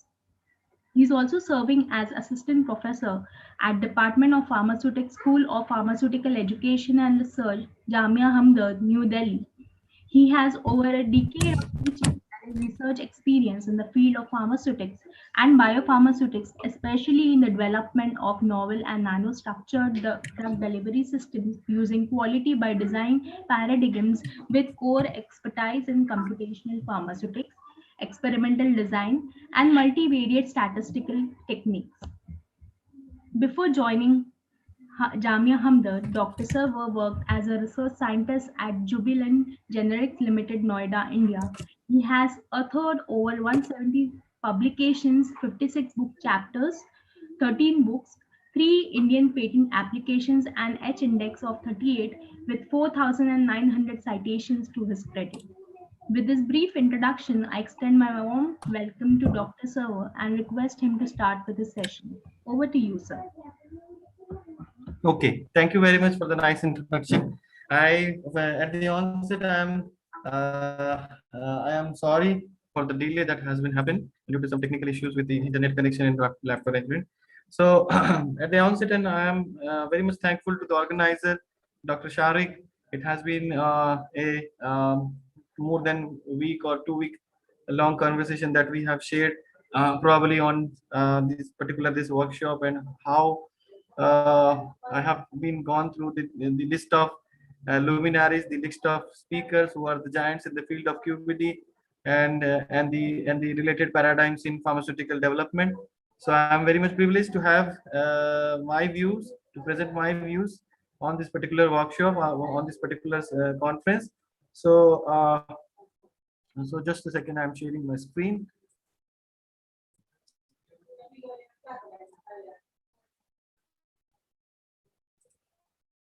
Yes, hope is it visible? Yes, Can you see my screen? yes, we can see. Yeah. Thank you so much.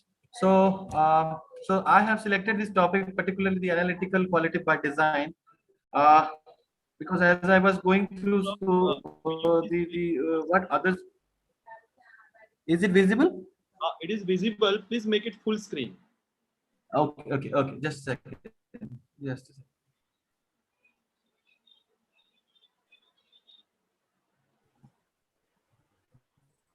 Uh, You can go down. That full screen icon is there.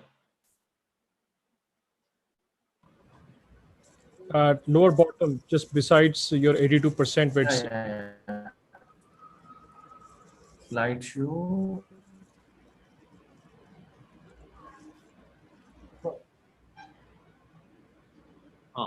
From the beginning. Is it visible right now? 100%? not yet come in, but yes, Yes, now it is visible. Is it visible completely? perfect.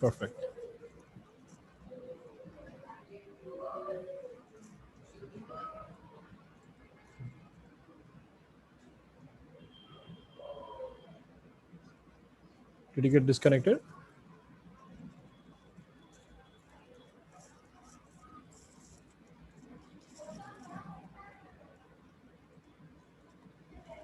Yes, sir. Dr. Server get disconnected. Okay. We'll just wait a second.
I think he's joining back. Mustafa Sufyan, you can make him co-host.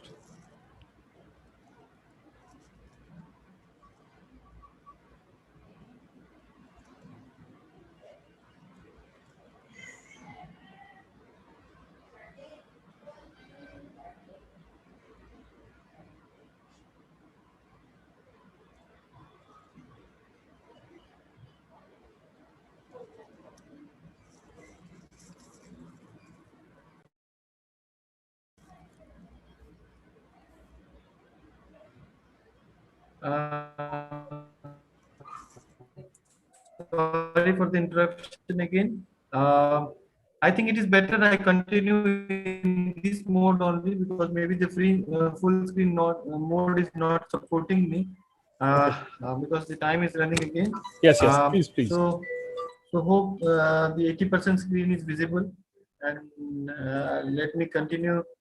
Uh, let me continue with the screen only.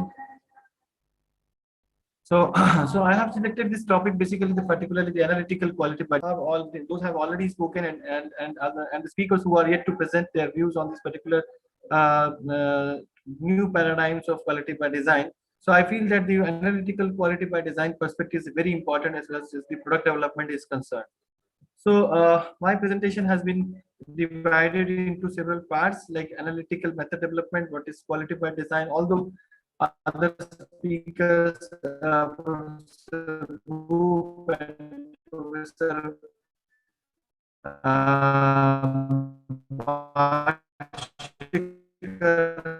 has already spoken about these things in yesterday's presentation, and what exactly the analytical quality by design. There are steps in analytical quality by design. There are some ICH guidelines and some case studies I have compiled, which make the make presentation more practical and more useful one. So analytical method development, as we all know, analytical method development. So what exactly it is? We know by and large analytical methods are highly vital during every stages of product development, starting from the characterization of the drug products, drug substance, to its analysis, during the dosage form development, to the biological sample analysis, during the clinical trial sample analysis, and stability studies of the pharmaceuticals.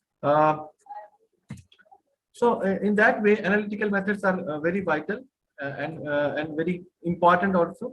Hence, the validation of analytical method is need to be done, and for that purpose, it is required to be ensured that the analytical method is accurate, the analytical method is robust, reproducible within the specified analytical fields. It is providing the robust.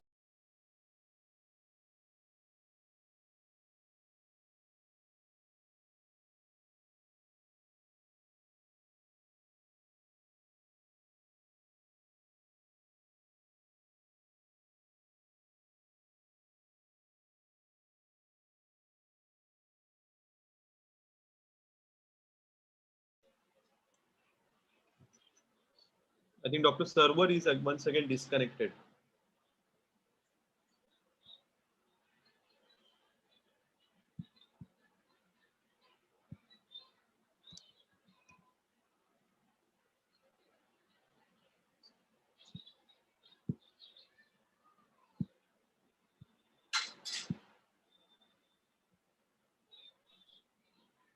Dr. Server? Yeah. Okay. Due to some erratic issues, connection is getting disconnected in between.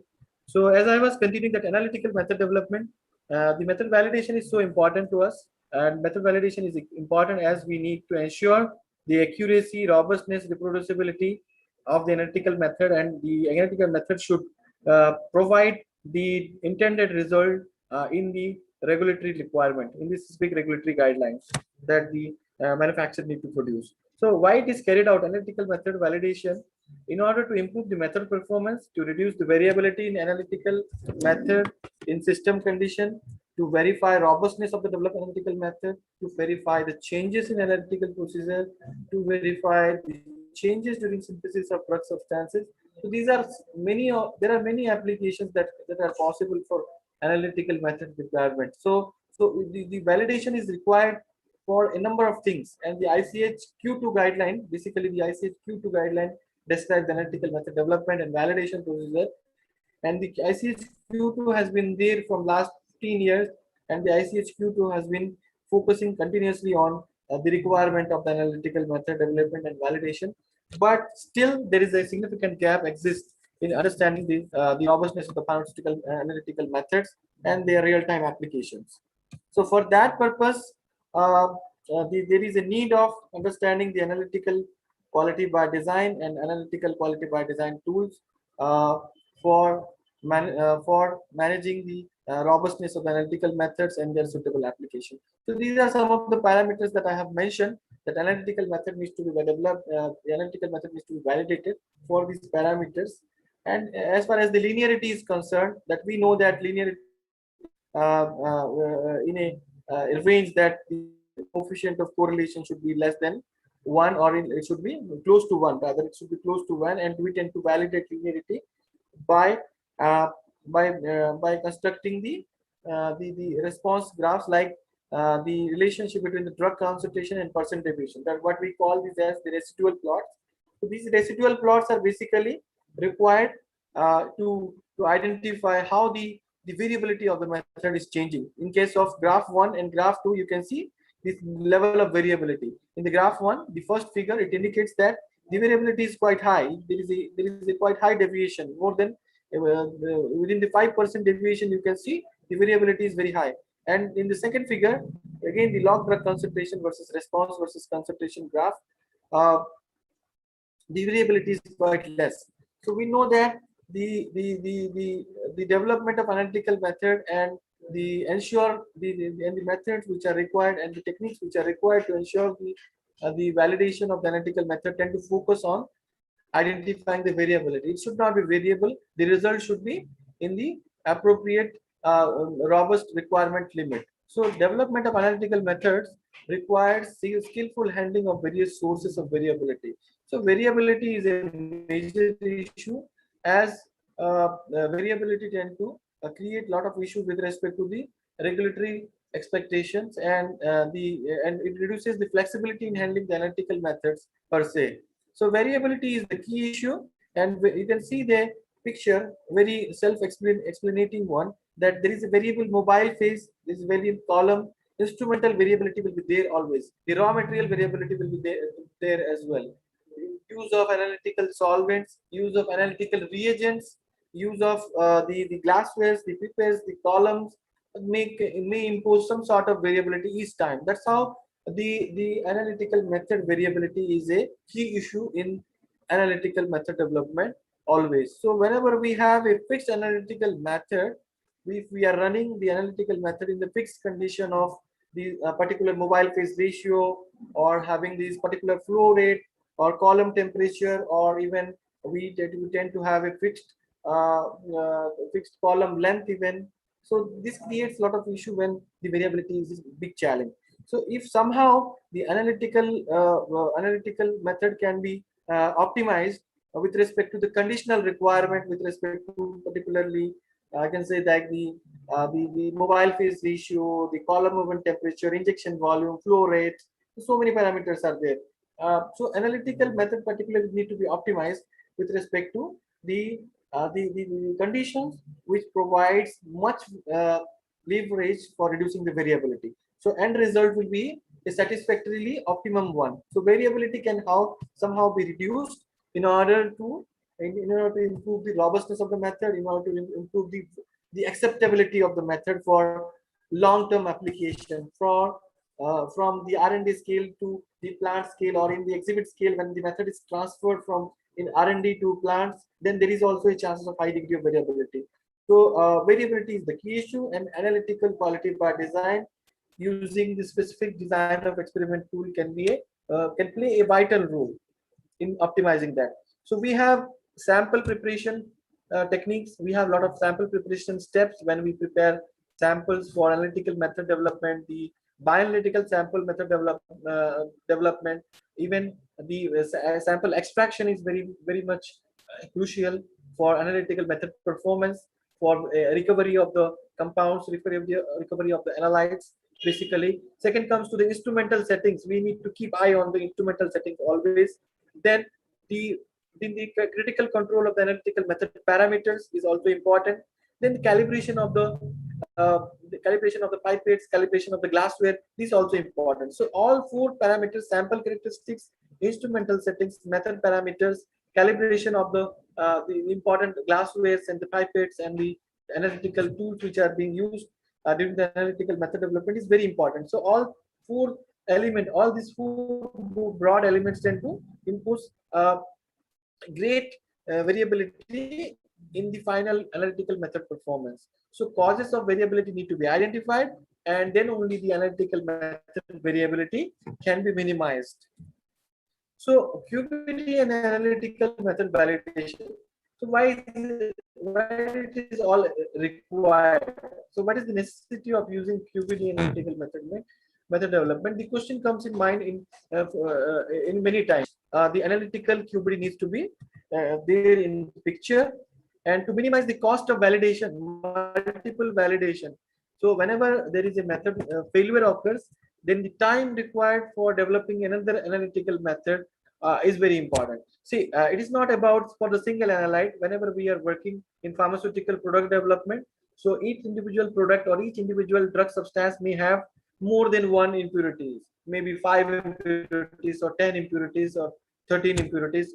It may go to up to 20 impurities, or even the degradation products which comes under stability testing. So it is not necessarily the single analyte. It may be more than one analyte, or more than one drug substances, and more than one the degradation products and impurities. So it is highly important in industrial level, in manufacturing setup, in real-time scale, to have an analytical method which can soundly behave all the time to produce the robust end result. So to avoid delay in product launch, the analytical method need to be critically robust, and to minimize the cost of revalidation each time. So when the method will fail and the method is not satisfactory, then it will ultimately reduce it will ultimately increase the time required for revalidation. It will also increase the energies and efforts which are required for the development, basically. So method development is not so easy. There is a high degree of chances of failures. There are complex samples, more than one analytes or drug substances, more than one degradation or related substances or impurities that has to be detected by the analytical method, and then the time consuming is also very high. So QPD framework provides a rational and systematic understanding of the method variables affecting the method performance. So it is highly customary to use a rational or systematic framework that can provide the controlled end result, that can provide the end result with low degree of variability. So analytical QPD endeavors for understanding the predefined objective. So it's basically works on predefined objectives. So like QPD, the analytical QPD also works with some predefined objectives to control the critical method variables which are particularly affecting the analytical attributes. So this is the simple definition of the analytical quality by design. It's based upon the predefined objectives. It's based upon the salient principles of quality by design. So it controls the impact of the critical method variables on the critical analytical attributes, basically. And it provides high degree of robustness, ruggedness, and flexibility to the analytical method, and also helps in continuous improvement of the analytical method understanding. So holistic concepts of analytical quality by design basically conglomerates the principle of quality by design, the pharmaceutical analysis principle, and some need of design of experiment, or what we can call as experimental design. So holistically analytical QPD is altogether a combination of QPD plus DOE plus pharma analytical concepts.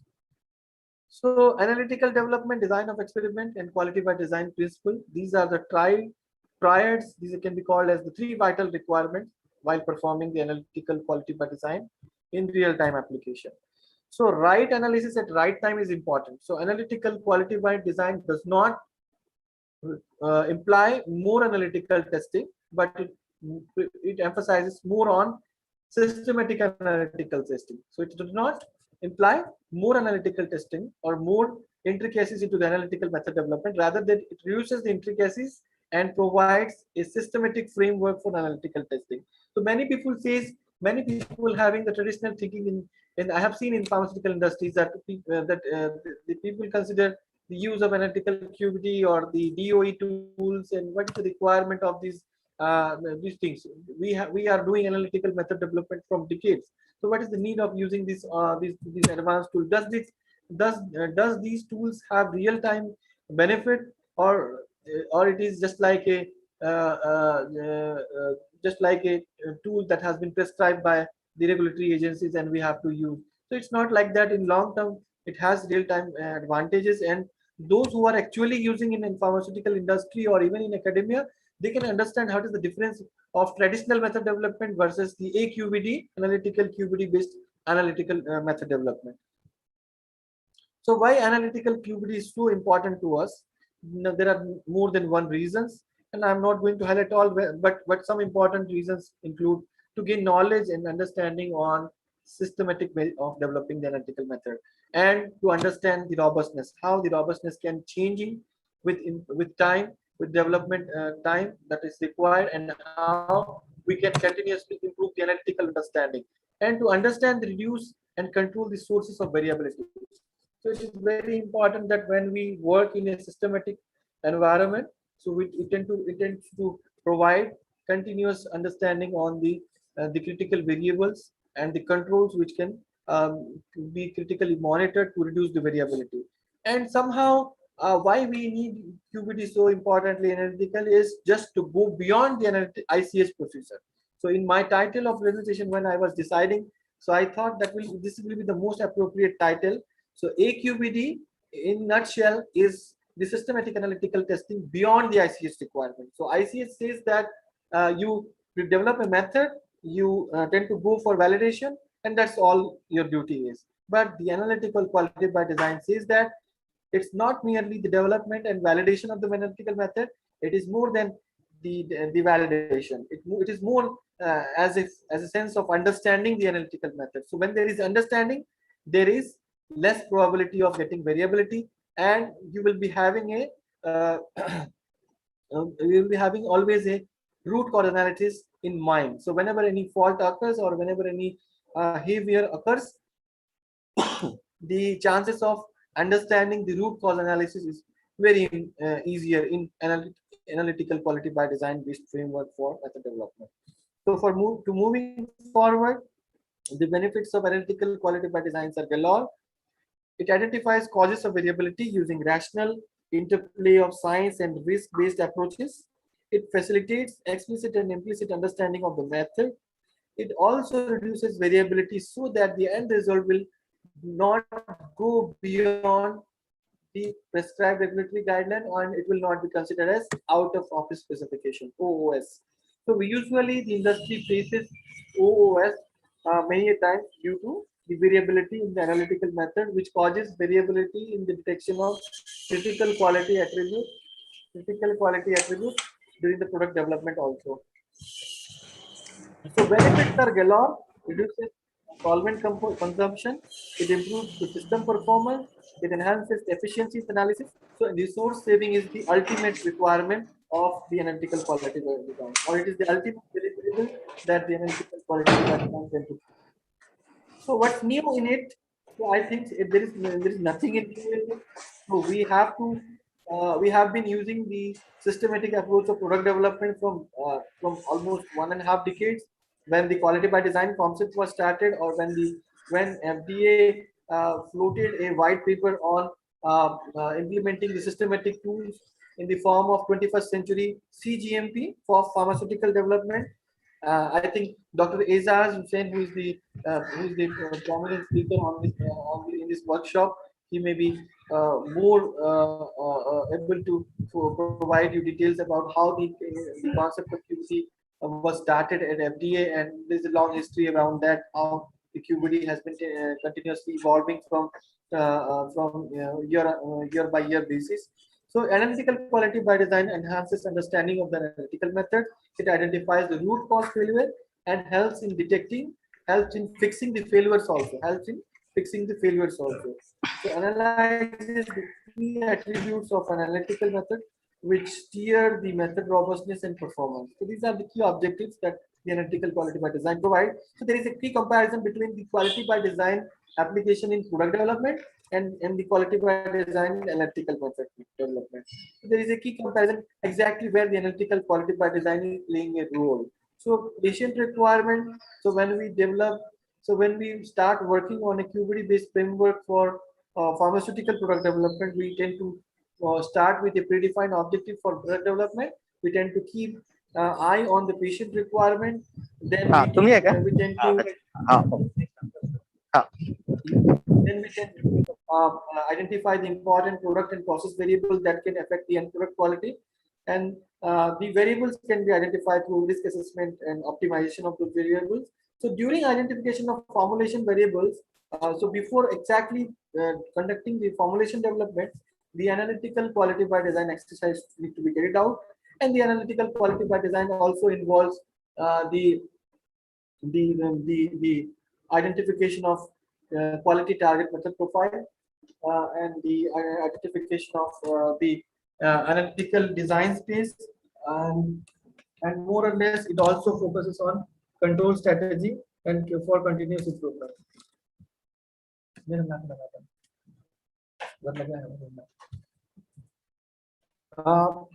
So there is a key comparison we can also make between the traditional approach of method development and the analytical quality by design approach of method development. So in a traditional approach of analytical method development, we have witnessed that it involves method screening. So in method screening, we tend to select the column, we tend to identify the right mobile phase or the organic modifiers, or even we tend to identify the type of column, chemistry of column, what kind of method screening. Then we go for method development, where we evaluate only the mean method performance parameters, and then we finally the method validation is also carried out. So if we do not get satisfactory result, we go for redevelopment.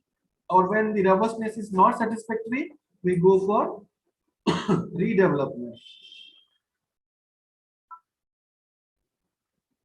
While in case of QBT-based framework of analytical method development, the method screening can be there in place, that we require a screening approach, we require screening somehow for during the time of analytical method development, and screening is very important.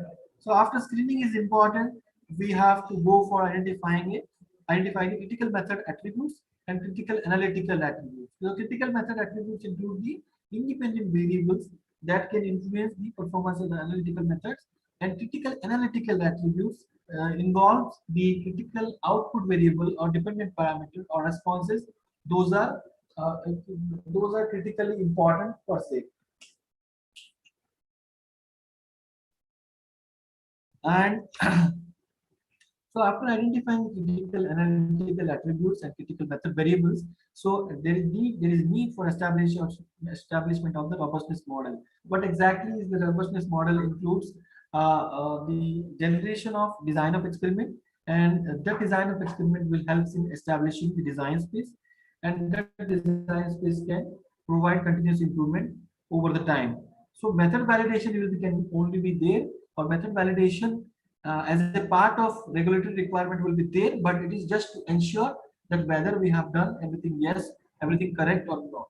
So method validation will be a kind of exercise just to ensure the ICH requirement, but the QBT based framework of analytical method development predominantly provides much higher robustness, much higher ruggedness, and the linearity and sensitivity of the analytical method over the traditional approach. So there are some key QBT terminologies. I'm going to quickly highlight what are the terms and how they are similar to that of the QBT terminologies.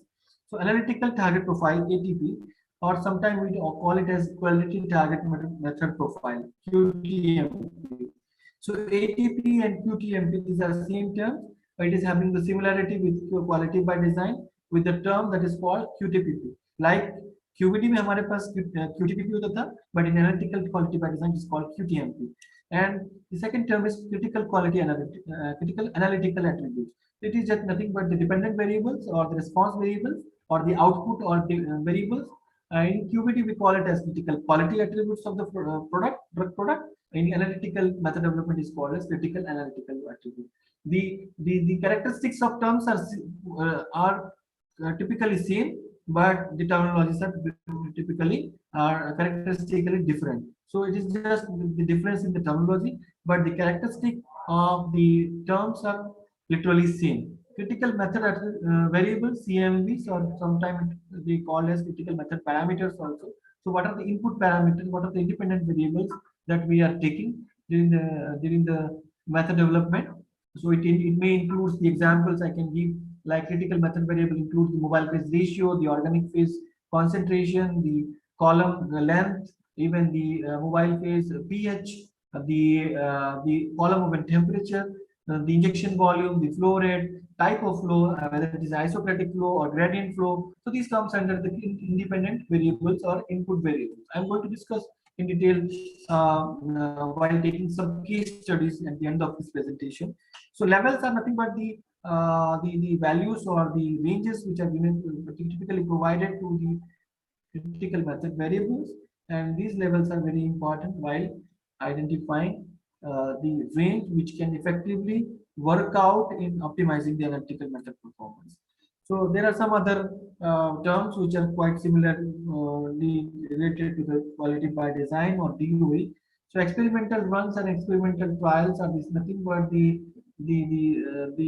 initial exercise based upon design of experiment where some analytical trials are being required to be carried out as per this as suggested by a typical design of experiment tool. So explorable analytical space. So this is the n-dimensional space being created by the method variable, critical method variables, and critical analytical attributes.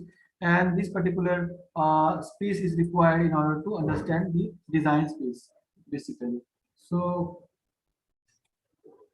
and last but not least is the analytical design space, basically.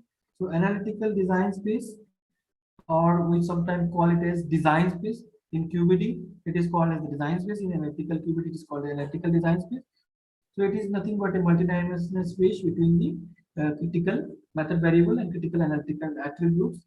And it lies within the analytical space or explorable analytical space. So it is sometimes also called as method operable design region. So in some literature, you will find some differences in the terminologies being used by the regulators or the authors who are experts in this field.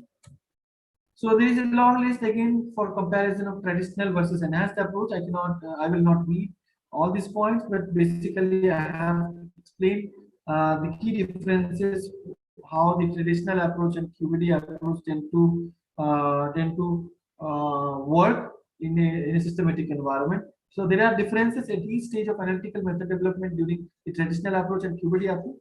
So these are the gist of just from some of the research papers that I have collected, or some of the own reviews which we have published on analytical quality by design.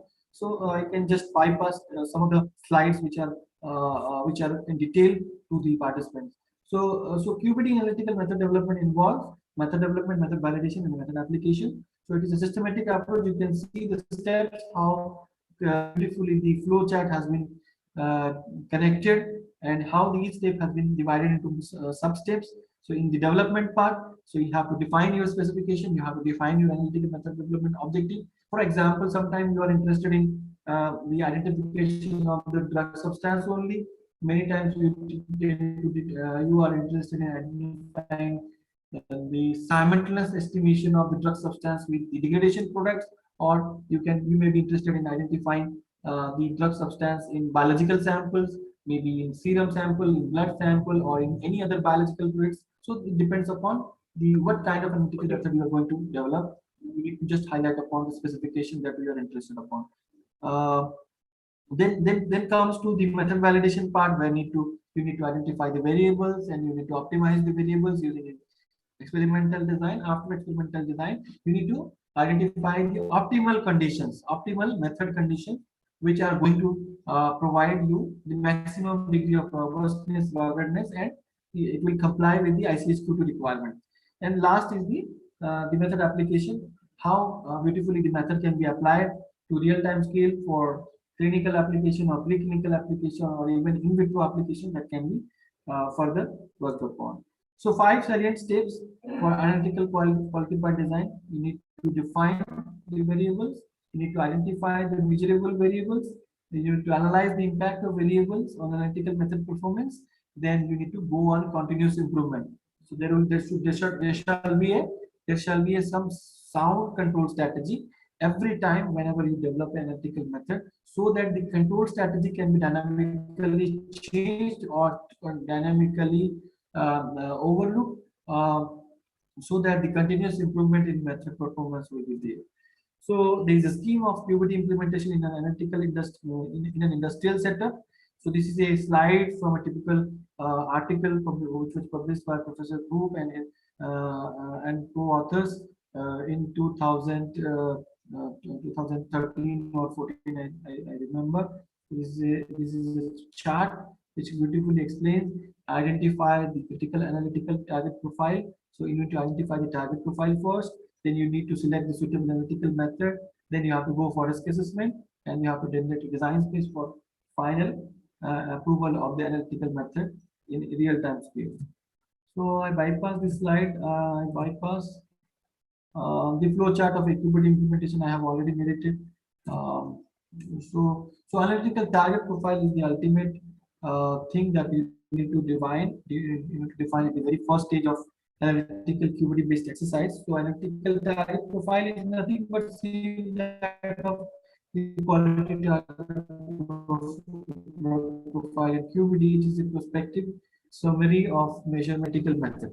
So these are the requirements. So this is basically the objective that you need to define at the very first stage of development. This is example of analytical target profile. You can see how the things have been systematically presented over here. So what is the intent of developing this method? So intent is like, what is the target sample, API, or whether it is a drug product, or whether it is impurity, or whether it is any other thing that you need to for which you are developing the analytical method, what market for which you are developing the method. So in industry, the people are much worried about the individual country regulated requirement, whether it is the product is being going to launch in US market, Europe market, or in any other market or rest of the world, ROW. So it also depends upon the specific requirement that regulatory agencies tend to seek from the manufacturer. So regulatory specification of ICH also need to be keep into mind while developing the analytical target profile, and what are the technical and supporting data that the drug substance manufacturer has given to the manufacturer. So sample characteristics, what kind of sample it is, whether it is a drug sample, whether it is a biological sample, whether it is a peptide, whether it is a polymer, what kind of sample is there, and what is the nature of the sample need to be checked. So right, so these are the requirements. I'm not going to highlight all, but yes, certainly these are the things that a manufacturer or analytical method development scientist need to keep in mind. So critical analytical attributes, as I have highlighted, so critical analytical attributes are related to the critical method characteristics, and critical method characteristics tend to involve the SAT, area critical plate retention time. So these are the parameters that we tend to measure during performance requirement of the analytical method. Basically, asymmetric factor, retention time, capacity factor, even the relative retention time, or relative peak area, that those things can also be there as critical analytical attributes. So there is a need of identifying critical analytical attributes, because we tend to control the signal to noise ratio basically. So signal is the identification of the right analyte in a detectable concentration, or in a concentration that can be quantified. So critical analytical attributes tend to embark upon this relationship between the signal to noise ratio. So we need to somehow identify what is signal and what is noise. So those who are into analytics, so they can understand what is signal and how the signal to noise ratio is being determined while analytical development exercise.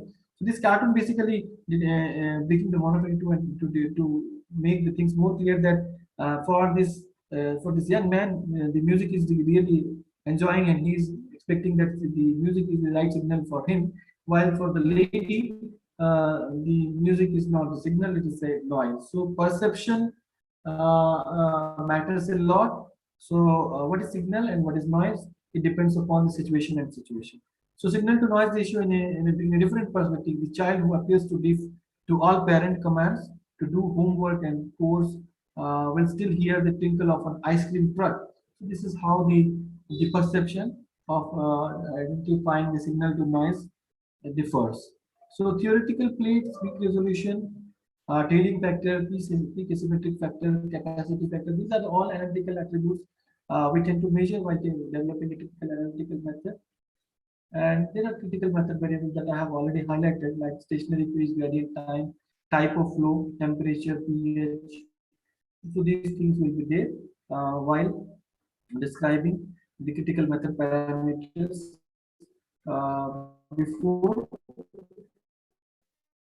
taking the design of experiment-based optimization exercise. So sometimes risk assessment is very helpful, and risk assessment is based upon ICH-Q9 guideline. So ICH-Q9 guidelines basically explains the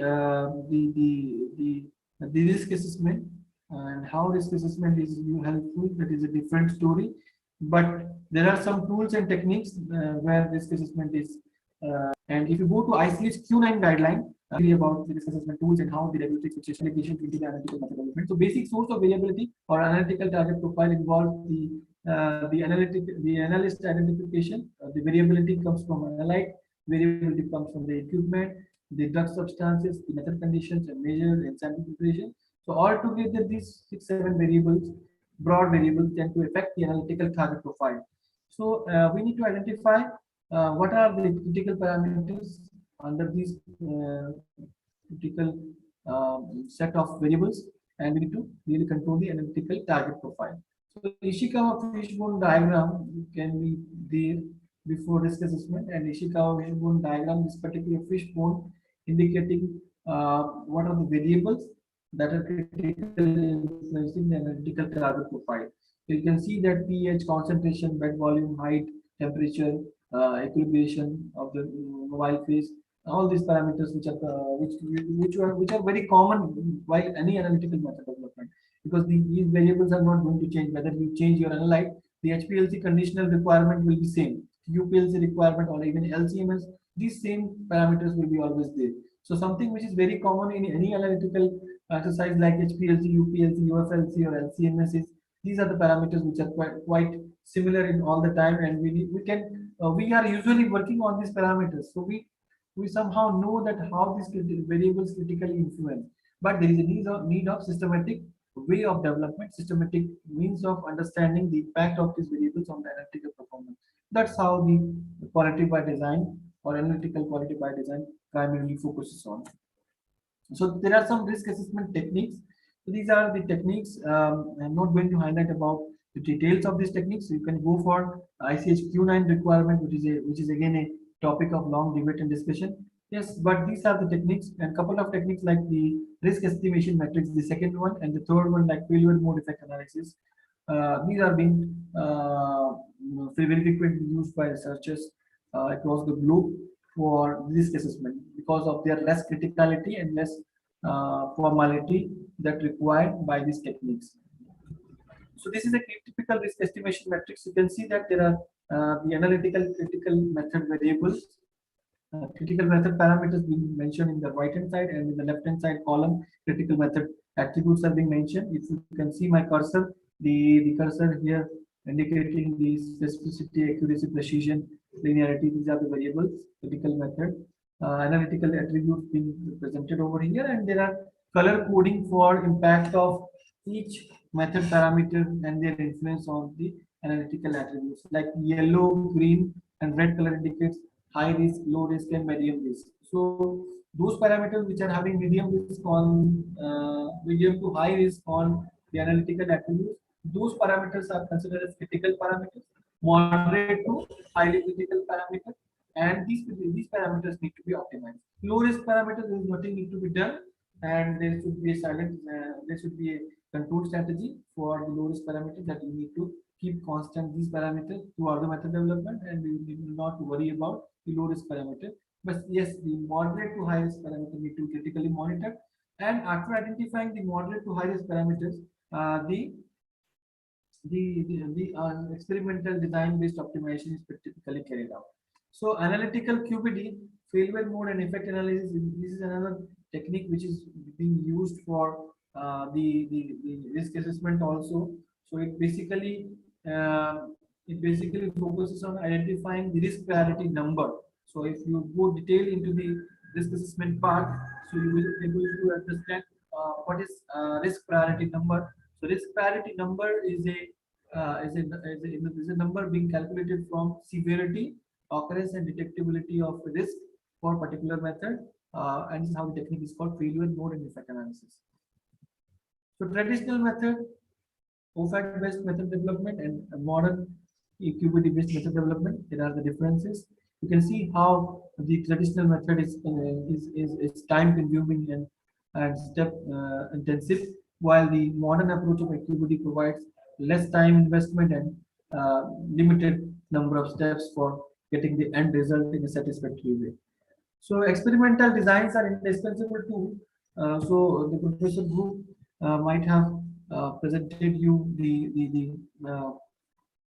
important experimental design. So I will give a brief highlight about the what are the types of experimental design and how they can be used. So experimental designs in general are nothing specific to analytical quality by design per se. So the same experimental designs which are being used in quality by design are applied to analytical QBD also. So there are some important designs and which can be used for screening purpose and optimization purpose. So broadly, experimental designs are classified into two categories: the screening designs and the optimization design. Screening design includes the fractional factorial design or half factorial design, while Taguchi and Plackett-Bowman designs are also considered as the factorial screening design also, but each design has their own requirement of selection of the numbering. Screening design, or even in optimization design also, you have full factorial, you have central composite, you have box Lincoln and optimal design, and that's how these experimental designs being very useful while understanding the analytical the method performance, and even in optimizing the analytical method performance. So the analytical knowledge base, as I have mentioned earlier also in some of my slides, so it is the multidimensional space, and analytical design space need to be identified at the end of the analytical method development exercise before validation, and the analytical space is really important in order to maintain, in order to provide regulatory flexibility. So it is developed. It can also provide enhanced scientific understanding to support the establishment of a design space, specification of the method, validation, and controls for increasing the robustness of the analytical method. So, analytical design space can be looked like this. So you have the whole region can be called as the analytical explorable space, or even the knowledge space, and the confined region within the analytical knowledge space is called the analytical design space. So far, there is no fundamental requirement from the ICH side to establish the analytical method or even the analytical method development with defining, with describing the concept of design space. But yes, when the analytical QBD is carried out, or even the typical DOE based factor optimization exercise is carried out, it provides the analytical design space. So in the initial exercise of analytical quality by design, during the start of the project, you may have limited understanding, but with time, when you tend to learn on the analytical development exercise, it provides broader control space, and the design space will increase, and at the end of project, you will get better understanding, and the knowledge space will be there, while the control space will be narrowed down and design space will be maintained over there. So you can further restrict the use of the space during the time of transition from the design space to from one scale to the another scale. From time to time, you can change your design. You can change your knowledge space, but design space has to be typically defined. It requires regulatory approval. So, like QBD, the analytical design space has a lot of advantages. It helps in understanding the product variability. So analytical design space um, should address the product variability. It should address the variability in method parameter. It should provide greater flexibility and much robustness and ruggedness than that of the traditional way of method development. So these are the benefits of identifying an analytical design space. You can see the confined region, which is written as the operating space. So it is exactly the control space, and the white color region indicates the analytical design space basically, and the rest of colored portion indicates the analytical explorable space. So likewise, while practically performing the analytical quality by design, after the implementation of DOE specifically, the analytical design space is the ultimate tool, and it can provide better flexibility beyond the traditional way of method development. So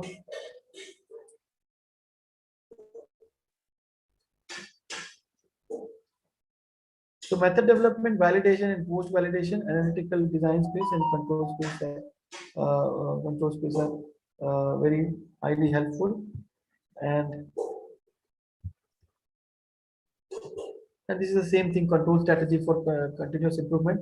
So at the end of analytical design space, the control strategy need to be defined. So in a nutshell, you need to describe how critically you faced challenges while developing the analytical method, and how the specific controls can be put in place to have a greater understanding of the analytical variability always, and that may helpful in continuous improvement over the performance of the analytical method from time to time.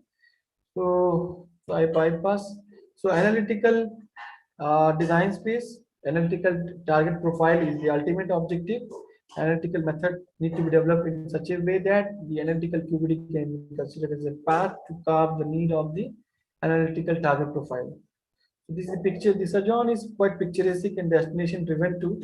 So the thing is that we need to change our mindset. So it's all about change of mindset from the traditional way of development, method development, to a much systematic way of method development, uh, so that the chances of failures will be less and the variability will be minimized, and consistently we can get the right performance at right time.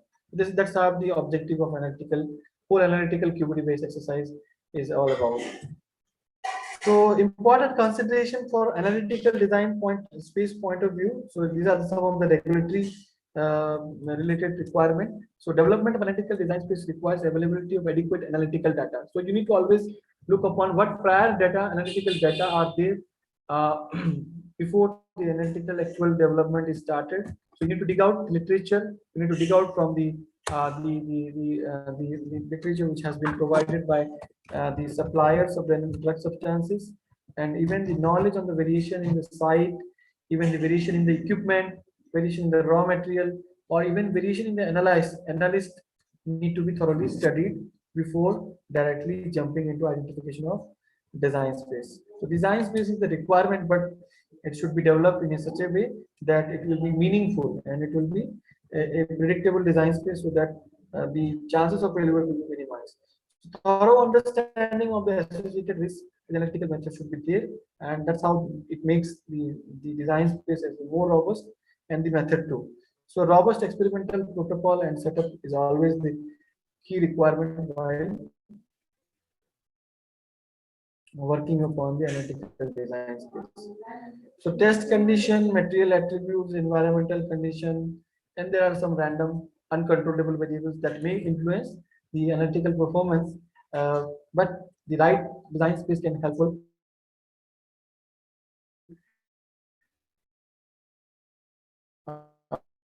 can be helpful in minimizing on analytical quality by design. Quality by design, if you go into literature, there is no specific guideline available right now, So earlier, 2018, prior to 2018, ISTE 8, 9, and 10 guidelines were there, and to help you out, to help us out, to have a more understanding of analytical method. But in 2018 November, FDA ICH has published a white paper, final concept paper on ICH-Q14. So ICH-Q14 is titled as like analytical procedure development and revision of Q21. So now the ICH has declared that in 2018 November, the ICH has declared through the final concept note, the concept paper, that they have realized that ICH-Q2 R1 need to be critically worked upon, or critically it need to be changed, because ICH-Q2 को बने nearly 2 decades हो चुके हैं. So ICH-Q2 cannot be relied upon much at this stage of product development exercise, when quality is considered as dynamic, not static.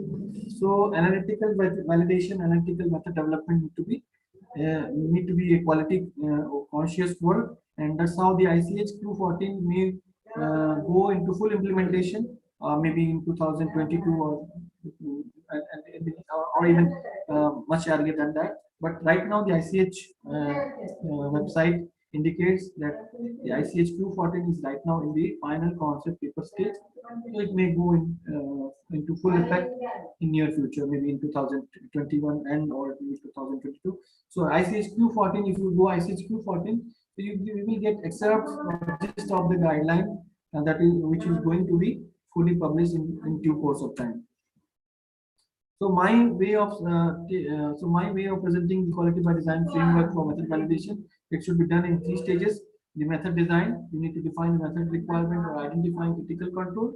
You need to go for method qualification by identifying the capability of the method to meet the desired requirement, and stage 3 will be the continuous method verification. Instead of going for traditional method development and verification validation, it should be like method design, method qualification, and continuous method improvement, or what we can call it as continuous method verification.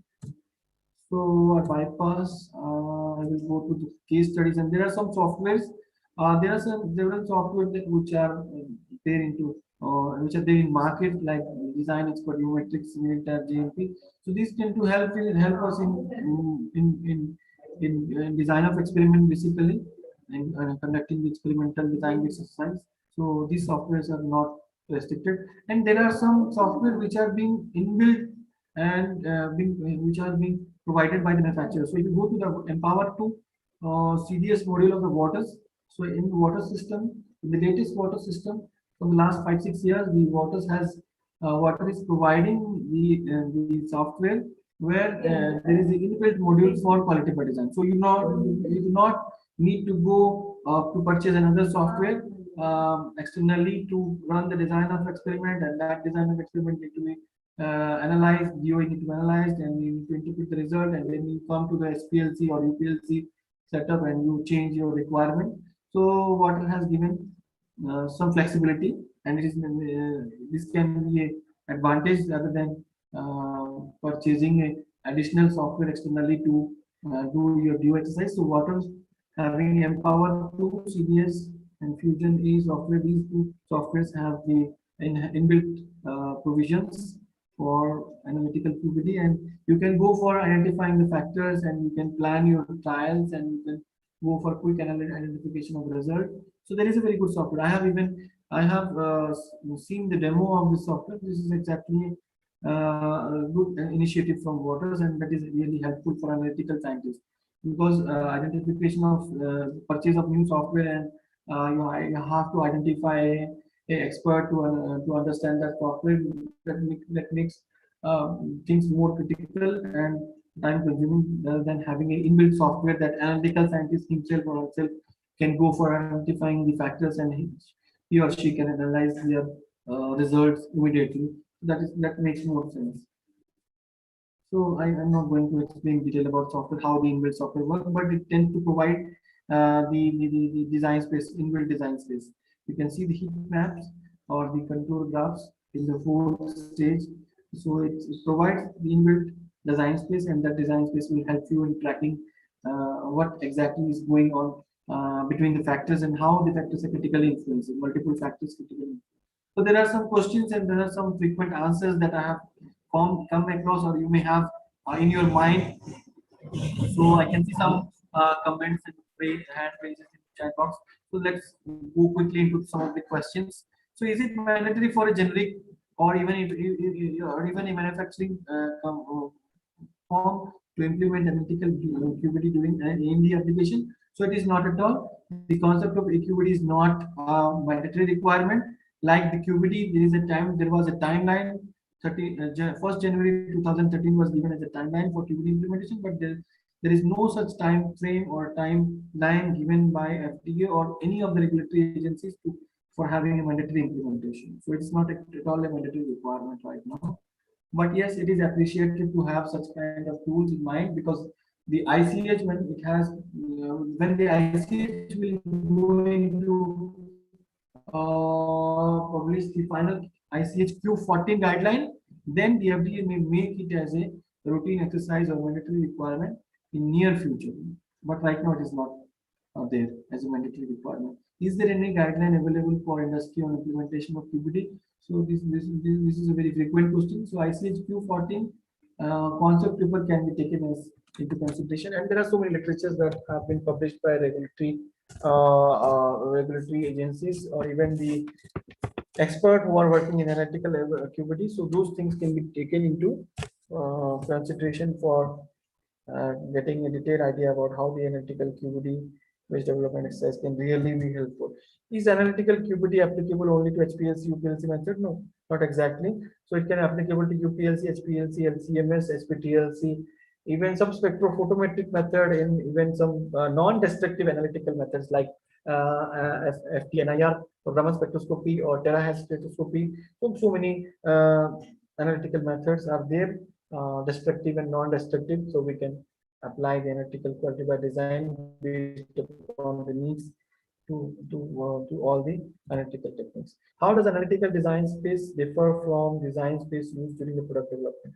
So there is hardly any difference between the analytical design space or the formulation design space. It is more or less same, similar type characteristics. So only the difference is that the identification of factors. When we have formulation factors and formulation variables, so it is called as the formulation design space.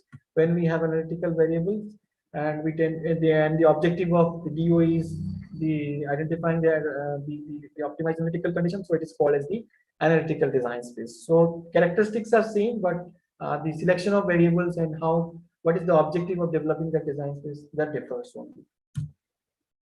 What are the key benefits of developing analytical design space during the product development? So there are so many benefits of doing analytical quality by design: to identify a robust analytical method, to have a method which is critically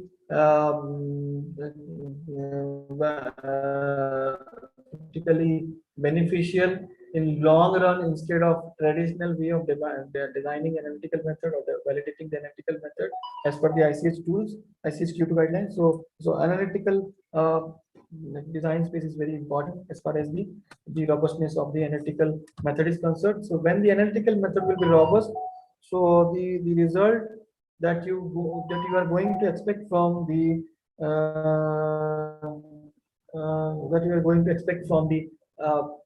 the formulation design space will be more meaningful. Is it mandatory to have DOE during analytical design, analytical QBD? Not exactly. DOE is not mandatory requirement like the QBD. So DOE can be useful, or DOE can be used or cannot be used depending upon your requirement. You can go for a systematic development. You can bypass the DOE. You can go for risk assessment, or you can go for a systematic way of identifying the objective, identifying the analytical attributes, identifying the method parameters, and then defining what are the critical parameters among those method parameters, or defining the critical analytical attributes among the whole list of analytical attributes. So that these things are important. So GOE is not important, but yes, if you are interested to design, if you are interested to go for method optimization using the DOE tool, then ultimately you are going to use some experimental design, and it is good to use experimental design. It makes sense. It makes the exercise more comprehensive and meaningful based upon the statistical checkpoints that the analytical design analytical checkpoints that the DOE tools can to provide. Does analytical QBT have many benefits to bioanalytical method development? So exactly, when you go for analytical development, subsequently the same analytical method can be applicable to bioanalytical method development, and makes the exercise it makes the exercise more meaningful with respect to the variability, reducing the variability that may also going to encounter during the bioanalytical method development also. So sky is the limit. Analytical QBT can provide much more benefits that we are expecting or discussing right now. So the perception of the individual can differ, and we can extract more and more from the little and little, depending upon our intent and depending upon our conscious way of looking at the objectives and perspectives of the concept. So some case studies are there. I'm not going to highlight all the case studies because of the paucity of time. Some laboratory case studies. There is one case study from my own work, that is the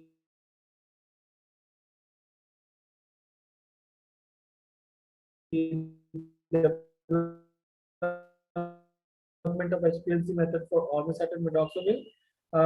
So this is a antihypertensive drug.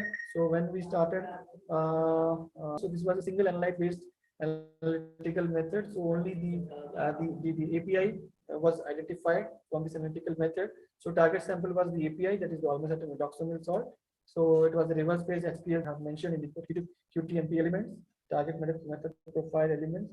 So sample characteristics, it is the sample characteristics, the standard preparation or sample preparation, method application, these things to be defined as the critical quality target method profile, and what are the targets you have made for your method, and how justification will help in supporting that you have identified these method variables, these parameters as the critical quality target method parameter. These things need to be defined clearly in the very first stage of analytical development. So this is a fishbone diagram. You can see the number of variables which have been beautifully presented. So you can see so many variables at each point of time. If I consider the analyst, if I consider the machine, if I consider the method requirements, so many variables are there. That's how the QBT-based framework tend to really help in reducing the variability. When there are a lot of variables, it is difficult to keep eye on monitoring the variables. So in such cases, in this case, basically in HPLC or PTLC or LCMS method development, so you can prepare a fishbone diagram, then you can highlight what are the important variables that are critically influencing your method performance or are going to critically influence the method performance. Then you can selectively choose those variables and you can optimize them using experimental design. So here is a risk estimation matrix you can see. So here are the critical analytical attributes are being presented over the critical method parameters, and how the color coding of low risk, high risk, and medium risk using the yellow, red, and the green colors have been there. So you can also make one risk estimation matrix. You can highlight the critical method parameters. You can highlight the method parameters, and you can go on describing by your own previous experience or similar type of method development expertise you have gained earlier. So those things can be used. So prior knowledge and prior experience and prior literature, digging into the prior literature, identifying more and more prior literature is very helpful in doing the risk estimation exercise, or even in analyzing or even in identifying critical method parameters. So always prior knowledge is should be respectable. Prior knowledge, prior experience, and prior literature should be taken into first hand consideration while identifying the variables. So without taking the prior literature or prior knowledge or prior experience, the things go things may not be complete. The exercise will incomplete. So you are going to miss some important information regarding particular variable, which may be a critical variable in due course of time, and it will drastically influence the method performance. So that is very important. I can say. So, so this particular slide indicates some of the variables which were identified during this estimation as the critical variable, and they were further subjected to a small screening experimental design. And this particular design is a Taguchi design.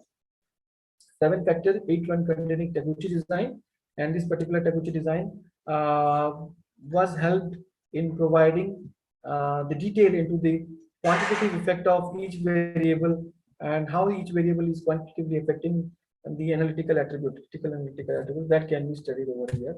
So this is the way the analytical variables or the parameters, how they are providing, whether there is a critical influence, what kind of critical influence, whether it is a positive influence or a negative influence. These can be studied during the screening experimental design based exercise. So in a 1 hour or 1.5 hour presentation, so everything cannot be possible to explain you at the moment. But yes, the critical discussion requires hours and days of discussion, and the things can materialize only when we work continuously, days and days and months and months. So I am just highlighting how the framework exactly works. So Dr. this is Server, another. Dr. Server, in Yeah. the interest of time, we just have 2 or 3 minutes. The next session is about to So start I'm at pretty 1:30. summarizing after this Yeah, so particular just 2 speech. 3 minutes. So hopefully we should wrap it up. Thank you so much. Yeah, I am summarizing to end of this presentation. So this is an example of another design matrix. This particular design matrix indicates the factors. Factor 1 and factor 2 are the critical factors which were taken from the screening experimental design, and these particular trials are the number of suggestions that the experimental design, that is the central composite design, has provided. So you can go on analyzing the impact of variable on critical analytic attributes through the help of the ANOVA and other statistical parameters, and you will have some 3D and 2D contour plots, a response surface graph, which helps in identifying the critical understanding between the impact, how the factors are changing, and how the response variables are getting affected. So those things can be studied over here. So that's how from this presentation. These are some model diagnostic plots, and this is the analytical design space basically, uh, which is identified at the end of experimental design based exercise. So this is the final. These are the final peaks that was observed under various condition, uh, and some basically the degradation studies were carried out, and this work was lately published. So that's all from particularly from this presentation. There were some other case studies, but yes, due to the paucity of time, I will summarize in a nutshell how the analytical quality by design exercise can be really helpful. So systematic analytical understanding requires the critical understanding about the analytical method requirements and the experimental design based expertise, and the key implementation of the quality by design principle. So there are some literature which have been literally published by me. So this particular is the Pharmaceutical Quality by Design textbook, which was published in 2019. And this book has been recently published, and a handbook of analytical quality by design. This particular book has been published by Academic Press Elsevier, and this book mainly has highlighted the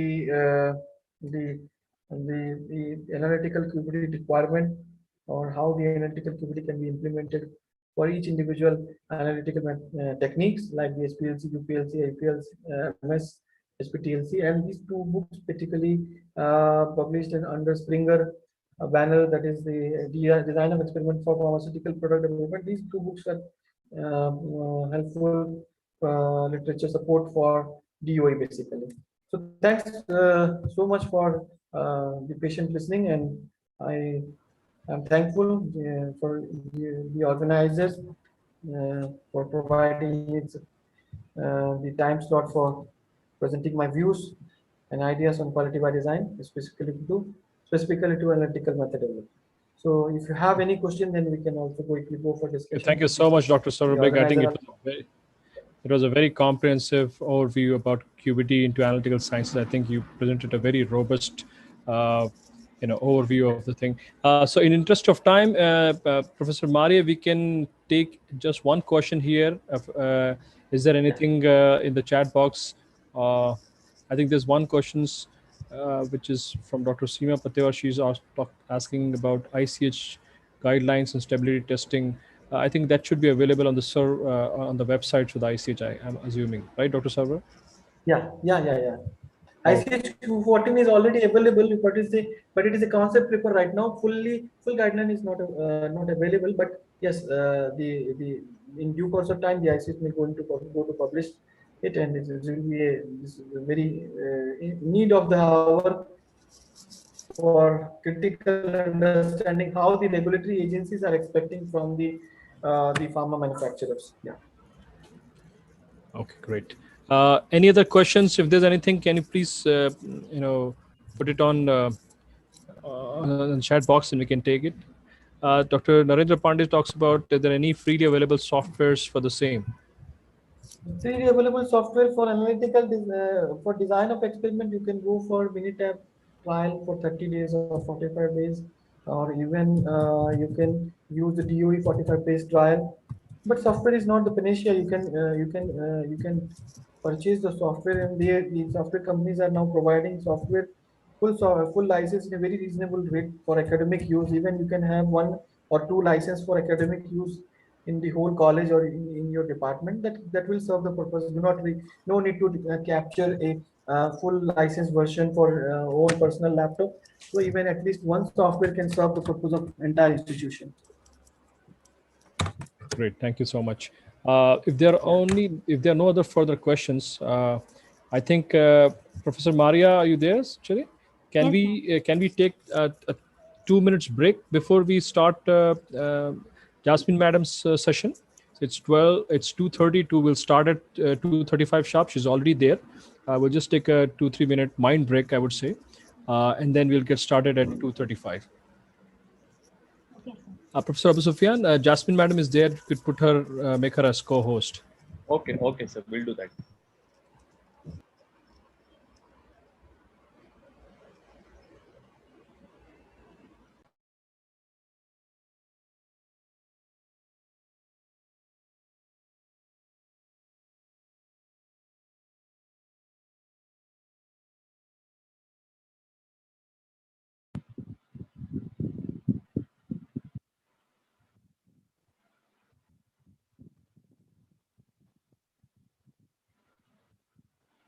Dr. Jasmine, just check. I have made you a co-host. I think you can able to share the screen and you can also That's unmute. correct. That's Okay. correct. Thank And you. I think you can hear me as well now, right? Yes, Perfectly fine. I hope you got some Swiss chocolates for us virtually to share. I hope, yeah, maybe for the next time. How's the weather out there?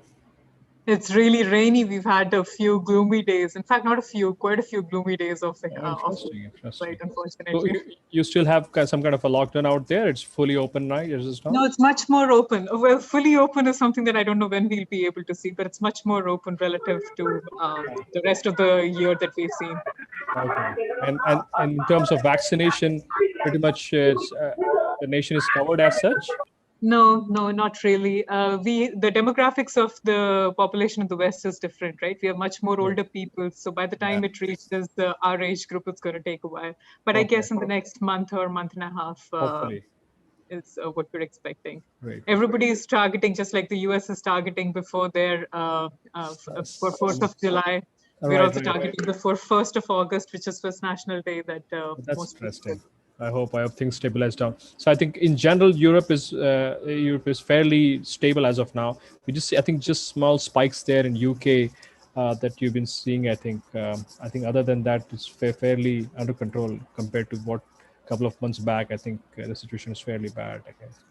That's correct. But I'm sure also in India, things will come to a pause now because, yeah, all of the waves, we've seen 3 waves in Europe. They take about a month, they peak for about a month, and then they all start coming down. So you've also passed through the worst. I really hope so. We hope and pray for that. We're just seeing some very concerning signals, especially with regards to kids in South India and Bangalore and other places. I hope that is just a small blip as such and doesn't scale up. There's a lot of concern about younger kids getting affected in the third wave. I hope those predictions go wrong.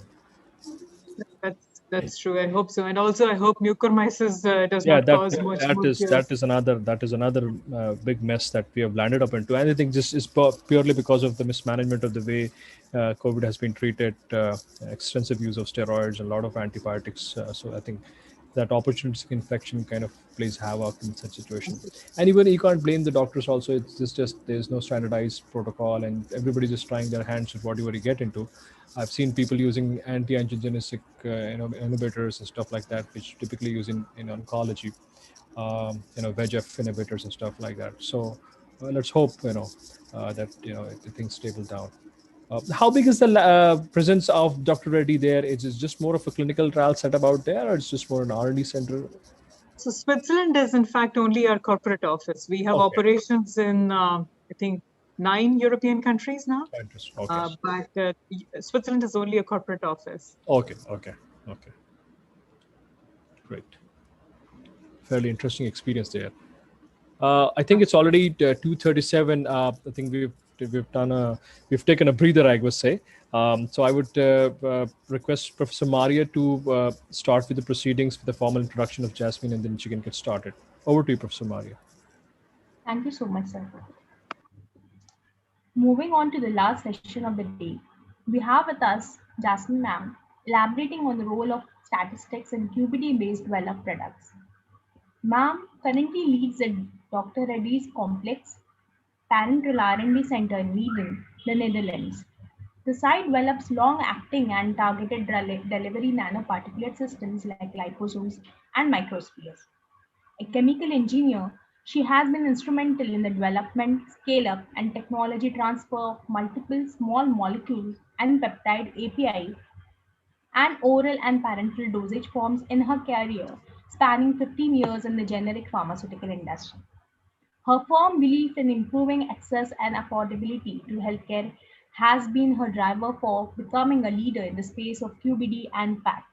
She has been a champion of the use of data for driving efficient decisions for many years. Her core skills lie in the combination of deterministic and stochastic modeling. She has also driven the much needed integration between chemistry, biology, formulation science, and statistics to create efficient patient-centric solutions. Thank you. With this, basically, I'll hand over the session to ma'am. Welcome, ma'am. On behalf of all of us here at Faculty Development Program, we really welcome you. Thank you so much for taking your time out. Professor Bhoop was very interested in having on board. She said Jasmine is a very active trainer that we've had always on our team, and it would be great if you get her pull in. So thank you once again for taking your time out, and the floor is all yours. Thank you. My pleasure. A very good afternoon to everybody. I would like to start with wishing all of you and your families the best of health through this difficult time in India. I myself have family in India, and it's a very, very difficult time. But as I was speaking to Dr. Sharik before we started, we've seen 3 waves in Europe, and all of these waves peak in about a month, and I hope things are looking better very soon for all of you. I'm going to present to you about how statistics can be used in the product development parts of the QBD life cycle. As Maria introduced, I come from the industry. I now lead an R&D center. So I'm going to be speaking much more out of experience from a business perspective. And I know that you have been very well educated by the likes of Sarwar, whom I was just hearing before my conversation started, Professor Bhoop, who also given you, I'm sure, a very good understanding on how technically QBD is done. I can see that there are about 150 of you, at least on the call. I'm quite familiar with the use of Zoom. So if you want to pause me at any point in the conversation and want to add something, please feel free to do so. I have only 30 slides and we have about 90 minutes with us. So the more we talk to each other, the better. I'm good with this. I'm going to get started.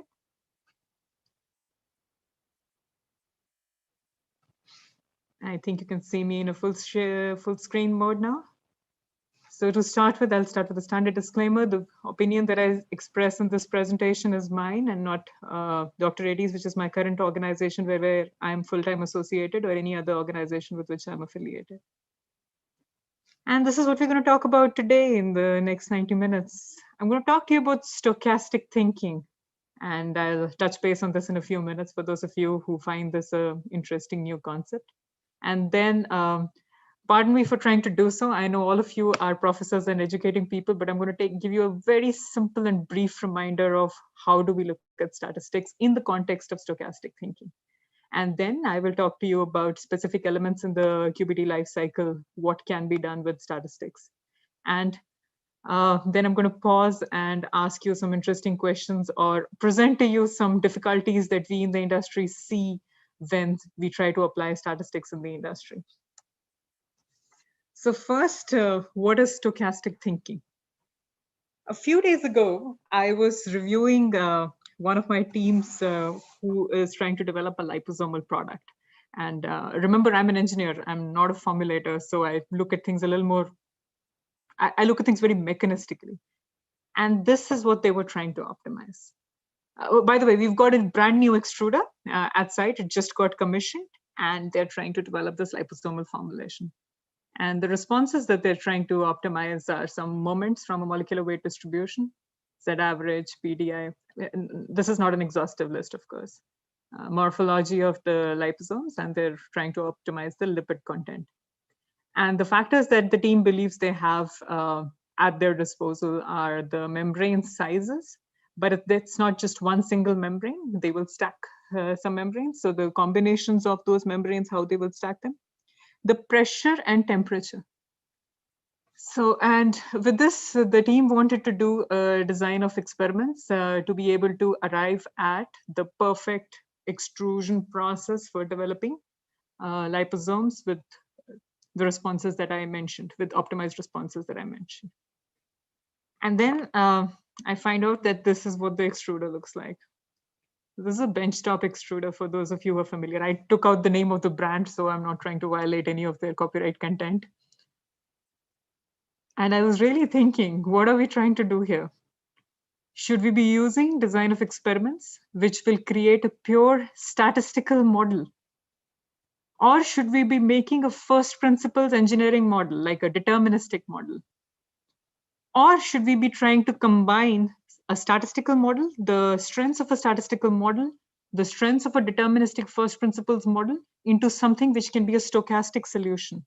Because really, if you just use design of experiments on this scale of an extruder, which is actually manually operated, and make the perfect model, let's say you arrive at an R square of a predicted R scale, or maybe even more ambitious, a predicted R square of greater than 95%. This model that can never be used to scale up, ever. So what's the point of developing a perfect small scale model? So while I was having this discussion, I was just mulling over this, and I thought this would be a good introduction for us. I apologize, there's a lot of content on this slide, but you can take it back for you. I would really want us to tease this through. So the strength of a statistical model, let's start with the description on the right of a statistical model, is that it has the ability to capture repetitive patterns in nature. That's what statistics does, right? So it can understand patterns, it can understand variances, and so it can help you make forecasts. However, it does not integrate any physical concept. Absolutely none. It is just looking at things happening and repeating. That's all. No understanding of what are physical concepts behind it. And because of that, in fact, the forecasts can sometimes be incoherent because they don't align with the physics which govern the processes. And of course, for the life of them, they cannot account for geometry and boundary condition changes. Absolutely not. This is what my team could have done with a pure DOE-based model for optimizing the liposomal manufacturing. You could also make, I can see one of you has raised your hand. Would you like to interrupt now? I think that's accidental, I guess. We can go ahead, Jasmine. Sure, thank you. In the case of a deterministic model, if I use a first principles model, as an example, if I were to use, say, Darcy's law to try to understand hydraulic head, compare it to flux, because when I was looking at the fact that my team wanted to use pressure as a variable, now think about it. Where are we measuring pressure in this mixed system versus where will we measure pressure in the scaled up system? Will we be measuring pressure across the membranes? The point of estimation, the point of measurement is also such a critical factor, right? So coming back to a deterministic model, a pure deterministic model like a Darcy's law, it doesn't take account uncertainty at all. And the parameters which are used for the model, so how do you say this? The correlation factors are known, and because they are known and fixed, the solution that you get from a first principles model or deterministic model is unique. So it will give you one single solution that this is the best membrane stacking that you can use in the case of the liposomal model that I was talking about earlier. However, we know that nature is intrinsically heterogeneous, extremely heterogeneous. Life is full of unpredictability. And like I was mentioning earlier, you will be able to measure the system only at discrete and often very small number of points. And that will affect that unique solution that you may get out of a deterministic model. And of course, similar to a statistical model, input parameters, model geometry, initial and of course the final boundary conditions, these will either not be known exhaustively or our estimation of them may be inaccurate. So what we truly need is a combination of these two, which combines the strength of the physics, the deterministic model, and which also includes elements of being able to model for uncertainty. And that is what would be a stochastic model. So I wanted to start out with this because I wanted to let you know that statistics is one part of the solution and not the entire part. It takes a lot of us together to build robust pharmaceutical products. All of us from different disciplines, but also the way we think, it cannot be just statistically. And I'll keep elaborating this in this discussion ahead. So use statistical thinking in product development, not just statistics. So I want to pose this question to you. I give you two descriptions, if I may say so, two COAs of two different t-shirts. One is a teal blue t-shirt, the other is a deep green t-shirt. You can see the measurements of the t-shirt, some COA kind of, if I may say, parameters on the material of construction. Do you realize? Can you guess which is a higher quality product based on these COAs? No. Thank you. I'm guessing the answer was no. Thank you very much. If you see the picture of these two t-shirts, probably you as a customer can make a better choice because you can actually get to see them. So I just wanted to again highlight, while these COAs actually take into account a lot of things, they take into account analytics, they take into account the use of materials, but it is the combination of them all put together which helps the consumer make choice, which causes therapeutic effect in a patient. So hence quality is a multidisciplinary field, and QBD is also multidisciplinary, and statistics is one part of it only. It's not a panacea, as Dr. Bhoop uses the term, and I heard Sarwar also use in the presentation before me. So what are statistics? Please pardon me, I know most of you will be very familiar with this, but I just want to have this background as we move ahead through the rest of the conversation. This is a population. So all of the 150 people in this call is the population of, let's say, this call. And if we were to say estimate the average of all our ages, that would be a parameter. But more often than not, we usually work only with samples. And if I were to say that, in fact, even the people on this call are a sample of the total number of people who are involved in teaching QBD to pharmaceutical scientists in the world.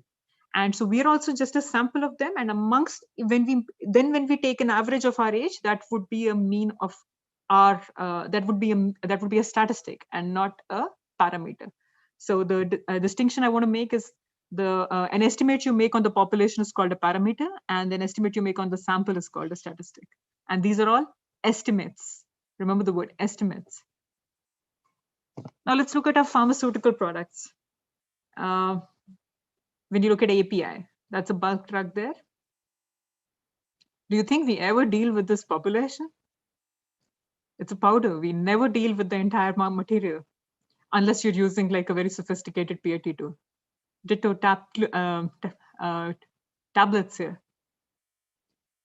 Very rarely will we ever sample the entire population of a batch of tablets. And on the right side, you see a parenteral product getting stoppered, a vial getting stoppered. Again, we never deal with the population. So we're always dealing with samples, and hence we're always dealing with statistics. So the onus on us on understanding statistics and being able to apply them well is very, very high. And the onus on understanding acceptance criteria, sampling theories, and I'll talk about it in a little bit, is extremely important for us. Statistical thinking in the QBD-based product development. I really like to start with this definition of quality by design, which is actually tucked away in the list of glossary of ICHQ8. R2 was published in 2008, if I'm not mistaken. Somebody can correct me, I'll be really pleased. But I think it was last published, ICHQ8, the second revision was published in 2008, quite many years ago. And the definition goes, it's a systematic approach to development that begins with predefined objectives and emphasizes product and process understanding, process controls, and it is based on sound science and quality risk management. I want to highlight this because it says it's a systematic approach, which means it's not random. It's not a few random sets of experiments put together. It begins with predefined objectives. For those of us who are from the industry will appreciate it. It means that you start with predefined, your QBD-based development starts from the beginning and not when you have to file the product with your regulatory, respective regulatory agency. And it starts with predefined objectives. So that means the understanding of the product, what are you really trying to target with your patient, has to be understood at the beginning of development. And it cannot be a process which is ongoing while you're developing a product. Your reverse engineering or your characterization cannot be ongoing while you're also trying to make the product. That's really wasting money, in my opinion. It's based on sound science. And what is sound science? Empirical sciences, evidence-based sciences, and quality risk management. I think some speakers must have already spoken about quality risk management. I'm going to refrain from talking much more about quantitative risk management, which is also a concept, but I'm going to limit talking about it. So yep, quality risk management is a very, very also important element in QBD, because if everything is important, then that truly means nothing is important. And it doesn't just mean having a risk map at the beginning of your of specific sections of the ECTD. It actually means carrying that risk map through the product development, being able to reduce risk as you move ahead and being able to accept risk and create mitigation strategies based on concurrent level of risk understanding. Moving on, I think this is the heart of the presentation, this single slide. So I use much more frequentist statistics than Bayesian approaches. Frequentist statistics is something that was much more popularized by Fisher in the 1920s after the end of the First World War. Of course, there are two large bodies of knowledge in statistics. First is the frequentist approach that I'm talking about. The second is the Bayesian approach. The Bayesian approach talks about how you can use what is happening today also to be able to predict what's going to happen tomorrow. I'm going to use only the frequentist approach. The Bayesian approach is also very useful for the pharmaceutical industry, specifically in the case of designing of clinical trials. You must have all heard about adaptive clinical trials. For frequentists, these are the statistical tools that I and my team use across the pharmaceutical life cycle. For QTPP, we use multivariate techniques, and I'll give you a few examples. You can also use design of experiments to be able to understand truly what are CQAs, because you want to risk rank your CQAs, right? You can be using regression analysis. This is things that you can do anywhere actually in the development life cycle. Of course, you also can be using descriptive statistics, hypothesis testing, practically everywhere, wherever you get data. You do process modeling, and I'll talk about this in the next few slides. Regression analysis, Monte Carlo simulation, something that I've not touched much base on, but I will remember to talk to you a little bit about it later. Acceptance sampling is very, very critical when you design the control strategy, because you neatly package whatever you've done in development into the control strategy. And that is a very, very critical part of product development, and specifically in the regulatory life cycle, because that's what the regulator is going to look at most closely. How are you going to control the manufacturing of this fantastic product that you developed? And just a little bit, I'll touch on statistical process control and multivariate analysis, specifically because you can use it also in different in the development part of the life cycle. QTPP. So where could you use statistics in the development of your QTPP? In my opinion, in being able to understand the patient experience. And a simple example I'm going to use here is, for example, we are all familiar with the use of an e-tongue. In my own relatively short journey in the pharmaceutical industry, I've seen this equipment, this fantastic analytical equipment grow so much more and more smarter, if I may say. So there are so many readouts that you could possibly use from it. And this is a great example of using multivariate statistics. I'll describe how multivariate statistics are used in the later part of the presentation. But as an example, if you're designing an oral solid dosage tablet and for example, you're designing it for, say, a steroid, and you'd like to understand maybe from e-tongue data, maybe also correlate it with some sales statistics and truly be able to understand, is there really a preference for patients to prefer a taste-masked product? Is there a market for taste-masked products? Is really the taste bad enough for a lot of people to discern? So these are many places that you could use multivariate analytics coming from, say, an e-tongue readout combined with other data, and be able to design one feature of the product presentation, which could be whether the tablet is coated or whether the tablet is not coated.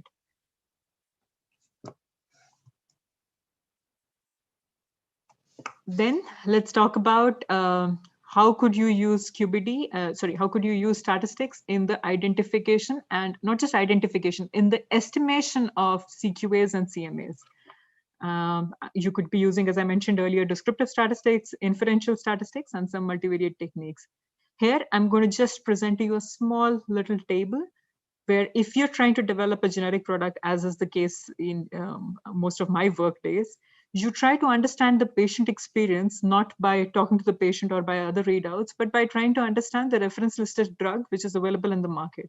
More often than not, for the case of generic sponsors, RLDs are already available and patients are used to using these RLDs for years together, 5 years, 10 years, before a generic company starts trying to make the same product. So a way to gauge how the patient what is truly the patient's need is just characterize the reference listed drug. And how we do this is we buy different lots of the reference listed drug and estimate all the CQ and actually analyze the CQAs in the R&D, and then try to set a specification or a target for our product development based on what we see in the reference listed drug. This is especially more critical for products which are not pharmacopoeial. For products which are in pharmacopoeias, it's relatively much easier. You know that an assay is going to be in the 95 to 105 range. Or even for specific pharmacopoeial products, for example, you may know that what is a specific impurity, what is the tolerance of a specific impurity from an immunogenic or a toxicological perspective. But for complex products, it's even more difficult. First of all, there will be no pharmacopoeias because it's giving away intellectual property from an industry's perspective. And you'll have to design your specifications yourself. And I'm going to leave you guys with, I'm glad I spent a little time on this slide because I want you to remember this table, and we're going to correct this table in a little bit of an exercise in a few slides. This is usually what I see in the industry. This is usually what you will see how reverse engineering of RLDs are done. There'll be a list of CQAs, then people will calculate a mean or an average from the values that they will get from RLDs, and then they'll make a range, which is usually the min least to the maximum that they'll see for each of these CQAs. And now moving on to my favorite topic, the development of a design space using modeling. And by modeling, I mean design of experiments, but also deterministic modeling, like I mentioned earlier. And I want to pause here because everybody saw not very long ago, in fact, we saw the Mars rover land on Mars, right?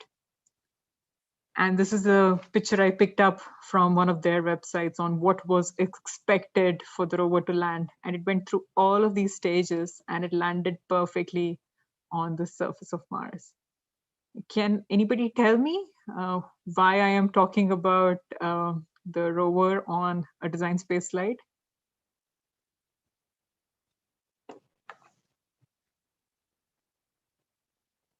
I think because the whole landing space was carefully tracked out before even the rover landed, and they carefully planned the whole trajectory on and carefully chosen the landing space.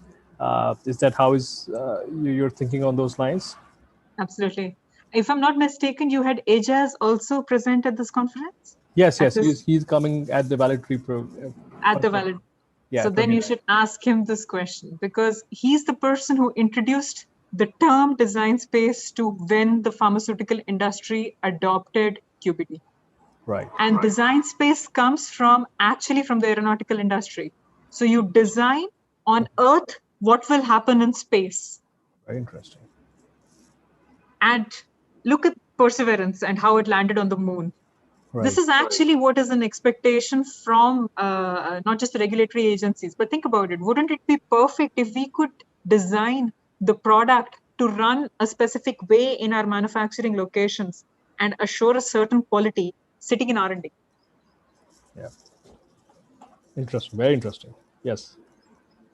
So that's why I took up the example of Perseverance. And in the spirit of Perseverance, let's talk a little bit about designing structured experiments.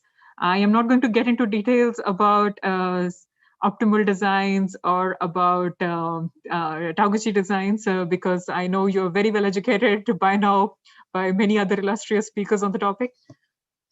I'll tell you why people don't do structured experiments, and I would love if you guys can add to this list.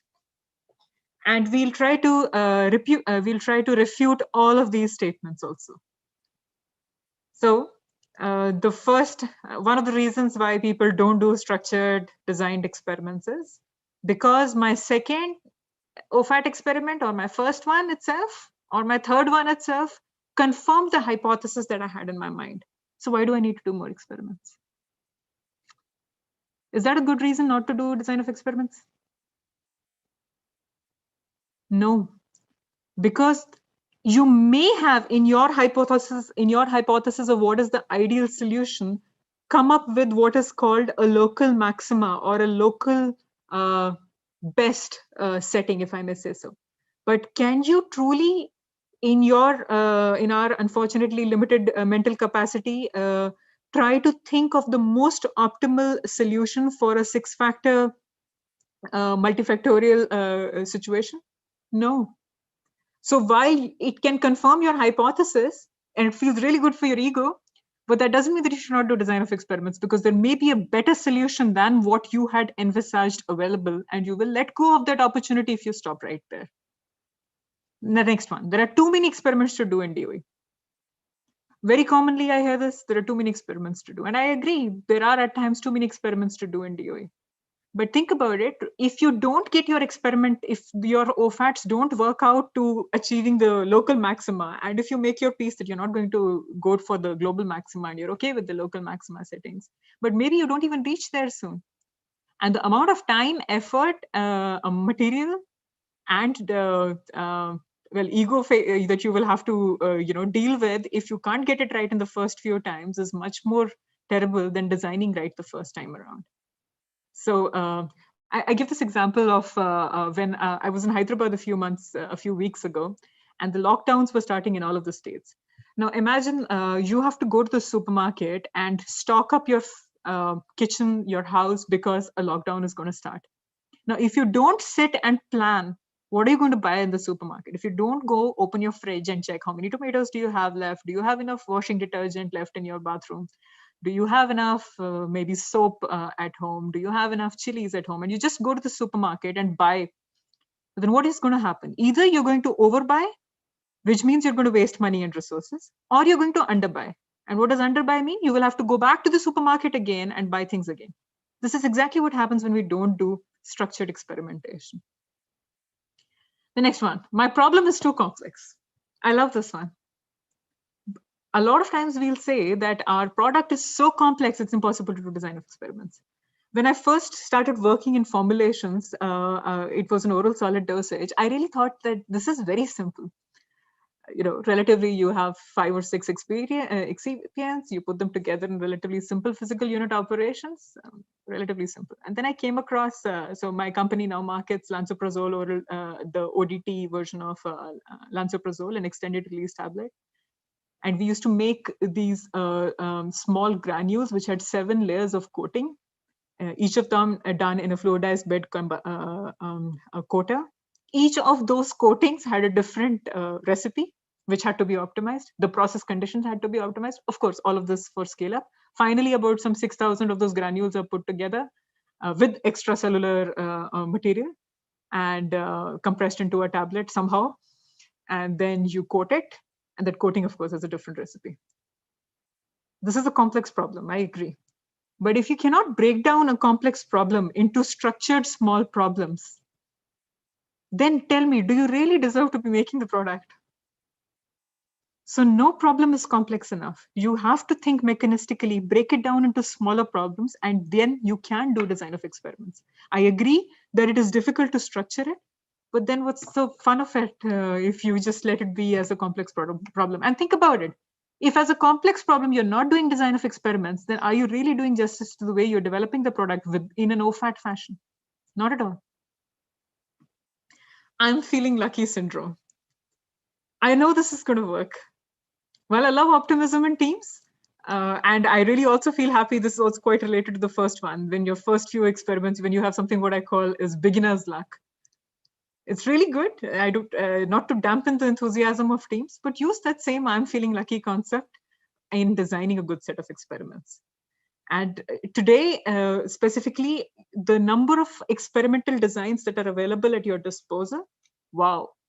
Look at people who worked, look at Professor Boop who worked in this so many years ago. The number of designs, the number of solutions that you have for mathematical computing, the amount of processing power in each of our laptops, there is no comparison. So you can optimize for the number of experiments that you want to do so well. Don't rely on I'm feeling lucky. A very common one. There's no time, there's no material, and there's no budget. To which we should talk outside this conference. There are ways to deal with it. There are ways to plan better. And remember again, the correlation of the supermarket and buying things right. If you estimate well, you can always get the budget. If you estimate well, you can find the material. And I know there are constraints. I know there are times when you will not get the API, an excipient will be too expensive, but there are always ways. And with current mathematical computing availabilities, even with limited experiments, you can get excellent results. You just have to put your I'm feeling lucky in the right direction. And then I can do design of experiments. You give me an experimental array, I'll conduct it, but then I can't convert it into a model and predict, and I am too arrogant to ask for help. Don't let that happen to you. It's not so difficult. I understand that in the following sessions, Minitab and JUMP both will be presenting at these conferences. These are excellent, simple ways of understanding DOE. Really, it doesn't take much. It just requires a logical brain, an open mind, and these tools are available at your disposal. Nobody's asking you to learn R and program DOE yourself. Just use softwares, make your life simpler. And then, this is a very good one. The first time I did an optimization experiment, already my, my process is so much better, I don't need to do any further experiments. Do you know what this really means? This means that your unoptimized process was so terrible that any single improvement you did on it has caused you so much benefit. Now, imagine if you've done a structured experimentation and try to improve it. Whatever you think your results are significantly better, you can do maybe 100x better than that. So don't let any of these usual reasons for not doing design of experiments thwart you. To please encourage your students to not stop at any of them. We make value-added medicines for patients for improving health. It's a very big responsibility. Being thwarted by things like this is not in the right spirit of ensuring good health for everybody. So we were talking about design space, and now we'll move on to control strategy. How do we use statistics and control strategy, which is very much also part of product development? Please remember that a very important responsibility of R&D is also to ensure the right control strategy in alliance with manufacturing, of course.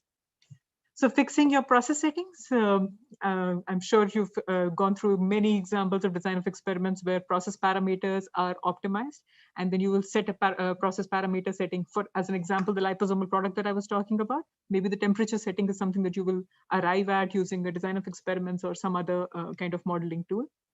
Fixing CQA specifications, and I'll come back to this in a bit. Fixing specifications of a critical material attribute from critical excipients which influence your product's performance. And a very important one, designing sampling plans. So I'm not familiar with the curriculum these days of pharmaceutical studies, but I do notice that a lot of us don't know this well. And even me as an engineer, I had no idea about how to design sampling plans when I first came to the industry. And these slides will be available to you later. This is an old presentation by somebody from the agency, but understanding of sampling plans for the kind of products that we make is very critical. And this is also very critical from a regulatory perspective. So this is a presentation that this gentleman gave, and he talked about the many warning letters and other interventions that a regulatory body does, which are based on poor understanding of sampling plans. And this is something very critical. And most of these standards come from other industries. As an example here, you can see ASTM. So it's not very it's not like ICH, which all of us are familiar with, but still as important for us to understand, because you're really assuring patients good health on the basis of these sampling plans. Remember the slides earlier we talked about? We never are working with the population in the pharmaceutical industry. We're always working only with samples when we send our products to QC to analyze, when they reach the market and they are tested randomly, when complaints come up. These are only samples that we're always dealing with. So, and how do we deal with statistics in the continuous process verification phase of QBD? I think you must be familiar with this. On the left is a univariate process control chart where you're looking at a specific quality attribute. And for example, this is the use of an XPAR-R chart. And you're monitoring how your process is doing over time. And this will tell you, it will give you early readouts of, there is something in your process that you need to investigate. I'm sure you're familiar with the Western electric rules, which help you understand if there is a deviation coming up. And then on the right is you have a multivariate process control chart where you're trying to monitor multiple parameters together. The charts on the right usually come from processes which include integrated PAT tools. And I believe the ones on the right are much more comprehensive, of course, because it's not controlling one parameter. It's usually a combination of parameters together, which leads to a specific output. And yeah, this is, it's relatively a little more difficult to do, but again, with the use of softwares, it's much more easier. However, statistics is a very important part of the entire QBD lifecycle, from QTPP through to continuous process verification. And I picked up only a few examples here. We'll go through a few more details in the next few slides. Again, if this is repetitive information for you, please ignore this, but I do want to point out what is descriptive and inferential statistics, because we're using this all the time. Did I miss my slide? Yep, yeah, there it is. So descriptive statistics, when I mentioned that you use it across the product life cycle, is anything that you do, including making a table, is a descriptive statistic. When you're making a table of data of samples, that is a descriptive statistic in itself. The use of graphs, the use of averages, percentiles, these are all descriptive statistics which describe describe a sample to you, and hence we make an estimate. And then when we make an estimate of the population based on these readouts, it's called an inferential statistic. For example, point estimates. For that matter, even a mean is a point estimate of the population's mean. An interval estimate like confidence intervals, tolerance intervals, hypothesis testing. When we say that all of the population in group A, say in a clinical study, had better effect of the drug and than in group B, then you're doing a hypothesis testing. And that is also an inference that you're drawing from the population. Okay, for those of you who already knew this and this was completely useless, let's go back to that table that we were discussing earlier. I showed you a table which had the same list of CQAs. It had the mean, and then it had next to it the RLD range. So I have modified this table because unfortunately that is what you see more often, but there are many more important questions that you need to look at when you use statistics for being able to estimate what is going to be the CQA's targets that we are setting. So while mean is okay, but you need to know how many samples of the RLD that you use for making the mean. As you're familiar in statistics, whenever you're using any probability distribution to make an estimation, to use any of those inferential statistics also, then you need to know the underlying distribution of your data. And to know the underlying distribution of your data, you need to have a robust sample size, or you have to invoke the central limit theorem. But you need to know what was your sample size. It's a good hygiene, and that was missing in that table earlier. And very often you'll see this. The number of RLD which was used for the API assay was 6, but for content uniformity was only 4. Can you guess why this happens? And then for impurity, we had 8 RLDs. Can you guess why these things happen in the industry? It's poor planning. Again, not structured development. This also, the entire RLD characterization can begin with a robust plan. Just like you would plan a set of experiments, ditto, you can plan your RLD characterization. You can also keep in mind that there are some measurements. For example, let's just pick impurity A. And let's assume that the levels that we were seeing were not at 0.17%, but much lower, closer to the limit of detection of the analytical method. What would that mean? That would mean that you need more number of RLD to better estimate the actual levels of that impurity in the RLD itself, because the power of your estimate is highly based on the variability that you see in your data. And when you're operating in an analytical method close to its limit of detection, then your variabilities may be higher. If that is truly the case, then the amount of sample that you will need has to be more. So you have to design your studies in such a way. Ditto, you need to know the age of the RLD, because as you know, these are not static phenomena. These will change over time. And this again brings me back to that question of, should we be doing statistical modeling? Should we be doing stochastic modeling or deterministic modeling? As an example, let's look at the impurity. And let's assume this is a degradation product, just for a second. So one way of estimating what should be the limit of this impurity is to find a lot of RLDs. Let's say 8 lots of RLD, make an average of it, and the average is 0.17%. And that could be your spec. But that's not correct, right? Because the impurity is changing over the lifetime of the RLD while it is in the market. So you need 2 types of predictions here. You need to make a kinetic prediction of how the impurity changes over time.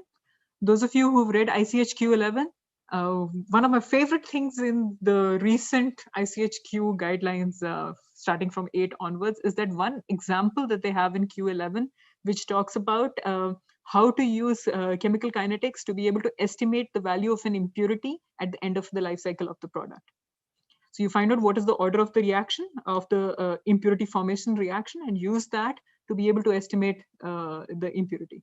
So you have to basically find RLD at different ages to be able to estimate this, and then be able to predict at the end of the shelf life what is going to be the value of the impurity. Another thing in this table is on the right. Rather than using ranges, because again, a range, while it is a descriptive statistic, it's not really giving you a very good idea of what is the total population of the RLD out there that the patient has consumed over the last 5 or 10 years since the RLD has been in the market. So use interval estimates. I think we're most comfortable with confidence intervals, but again, a confidence interval is the narrowest interval that you can get, because you're making an estimate of the mean of the population in the case of confidence interval. Use prediction and tolerance intervals as may be the case most relevant when you are trying to understand the innovator product and set your CQAs when you're developing a generic product. And I always say this, think empirically when you're trying to understand regulatory risk. What I see in the industry is usually a tendency that the regulator will not agree. The regulator will only not agree if there is no solid justification, there is no data which converts to information. If you think empirically, create the database that is needed to be able to continue the argument that you want to, engage in. Which regulator would not agree? Not in my experience. We talked about descriptive and inferential statistics. A little bit about gauge R&R, and I'm aware that Sarwar was talking about analytical QBD just before this presentation. And I just want to highlight what is in my opinion, the most important user difference between how gauge R&R is done. Now, gauge R&R again is a concept which is not from the pharmaceutical industry. It comes from other industries, if I may say so. And what do we do in the pharmaceutical industries? We do traditional pharmaceutical analytical method validation, for which there is an ICHQ 14 also in advanced stages, as we were talking about earlier. Now, while the traditional pharmaceutical analytical method validation, it's a tick box approach. So you basically have to get accuracy right, you have to get precision right. So there's an intermediate precision. So you have to get a set of parameters right. And in each one of them, you have to prove, for example, your RSD is less than 20% or whatever is your criterion. But you have to do these analysis separately, okay? And also when you actually do the studies, for example, for accuracy or for precision, you will usually change one variable at a time. For example, you will change the operator, or you will change the room, or you will change the equipment. It's not, I shouldn't say it's univariate. I do know that it is done to some extent in a multivariate fashion. But if you do gauge R&R, it is completely multivariate. And more importantly, the thing that I find most interesting and the reason why I think gauge R&R is important, not for every analytical method, please note, not for every analytical method, but only for really, really difficult ones. As an example, in my experience, I've been working with peptides of late, and sometimes when I hear how some of these peptide characterizations are done, I'm all in awe for the analytical team. So I understand that for some terminal analysis of the peptides, first what we do is we take the, or for this estimating the sequence of a peptide, first you take the peptide and you biochemically digest it using a combination of enzymes. Now this is like a small reaction optimization, right? You have to choose which enzymes to use. You have to choose the quantities of the enzymes. You have to choose which temperature you will do this biochemical breaking down of the big peptide chain into little peptide chains. First you do that reaction, then you isolate that material, and then maybe there is a pre-processing where you need to get rid of some things, like, right, for example, there may be some impurities or something which may interfere in your subsequent analysis. Then you have to do that physical separation of those impurities. Then it gets into, say, an LCMS. In LCMS, first you will optimize the LC parameters. Then you will optimize the mass spectrometry parameters. And after that, you will get probably a data set of the size of 30,000 into maybe 5,000 M by Z values or something. And then out of that 30,000 into 5,000 data grade, you will use some advanced mathematical tools. You'll probably use PLSR or something to be able to arrive at a result. And this is the sequence of my peptide. Now imagine an analytical method like that. If one thing goes wrong in this chain of the digestion, extraction, LC, MS, data processing, there are 5 steps in this. If one thing goes wrong, this entire days of analysis is of a waste. And then for you to refer back and understand where things went wrong is so difficult if you've just done a traditional pharmaceutical analytical method validation.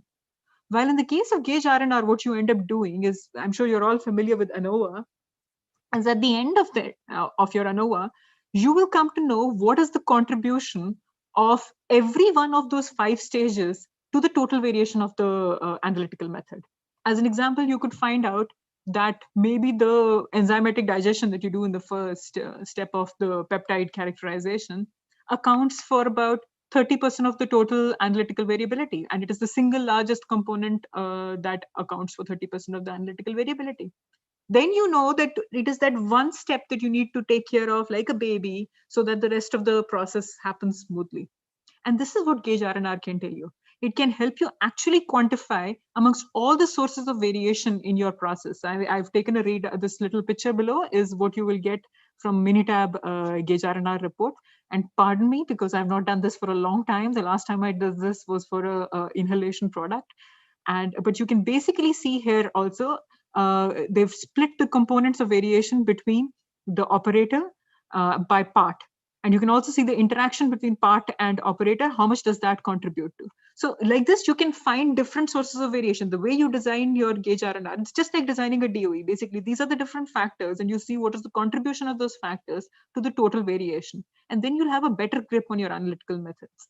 So consider doing this for complex analytical methods. Not at all for every method. It's a lot of work to do. Their traditional pharmaceutical analytical method validation works beautifully, absolutely beautifully. Design of experiments, my favorite topic, as I told you earlier. I can't remember where I found this definition of a DOE, but I really like this, and I wanted us to pause here. So it's a statistical analysis of a randomized series of planned experiments in which multiple variables are varied by predetermined amounts within a limited number of experiments to determine the effect of all possible combinations of variables tested on the results. A lot of words. So I'm going to point out some things here again. It's a statistical analysis. And what do you do in design of experiments? Is you finally end up doing an ANOVA. So it is imperative for every pharmaceutical scientist to know ANOVA. Because if you know ANOVA, you understand so many things. You understand descriptive statistics, inferential statistics, hypothesis testing. It's like the best test that you could take of your students is help them understand ANOVA perfectly.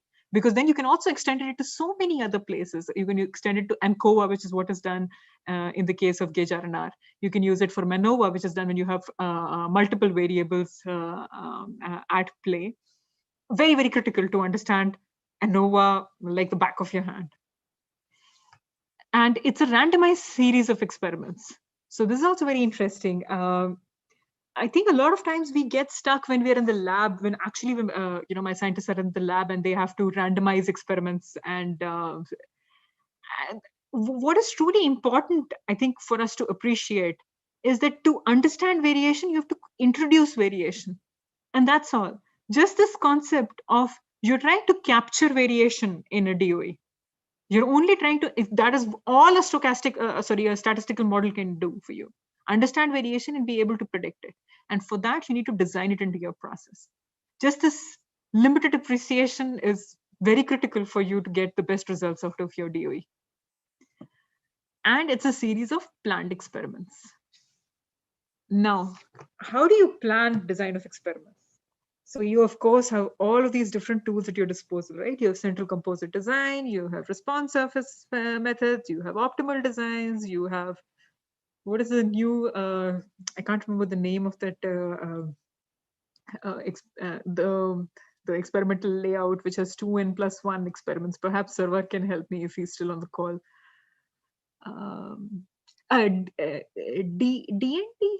I can't remember. There is a relatively new design of experiments also in which you can estimate the main effects and the higher order effects together. And it uses 2n+1 number of experiments. So how you choose what experimental design to use is one understanding between all these different options that you have available. But more than that, it is an appreciation of geometry. So you just have to think in a multivariate space. So for example, if you have 3 variables to simplify our life, and which part of the experimental space does your I'm feeling lucky point to? Do you think that between, say, for example, a higher pressure and temperature range is where you could possibly meet your desired state? If yes, then whatever design you choose, ensure that you have enough number of experiments in that part of the geometry.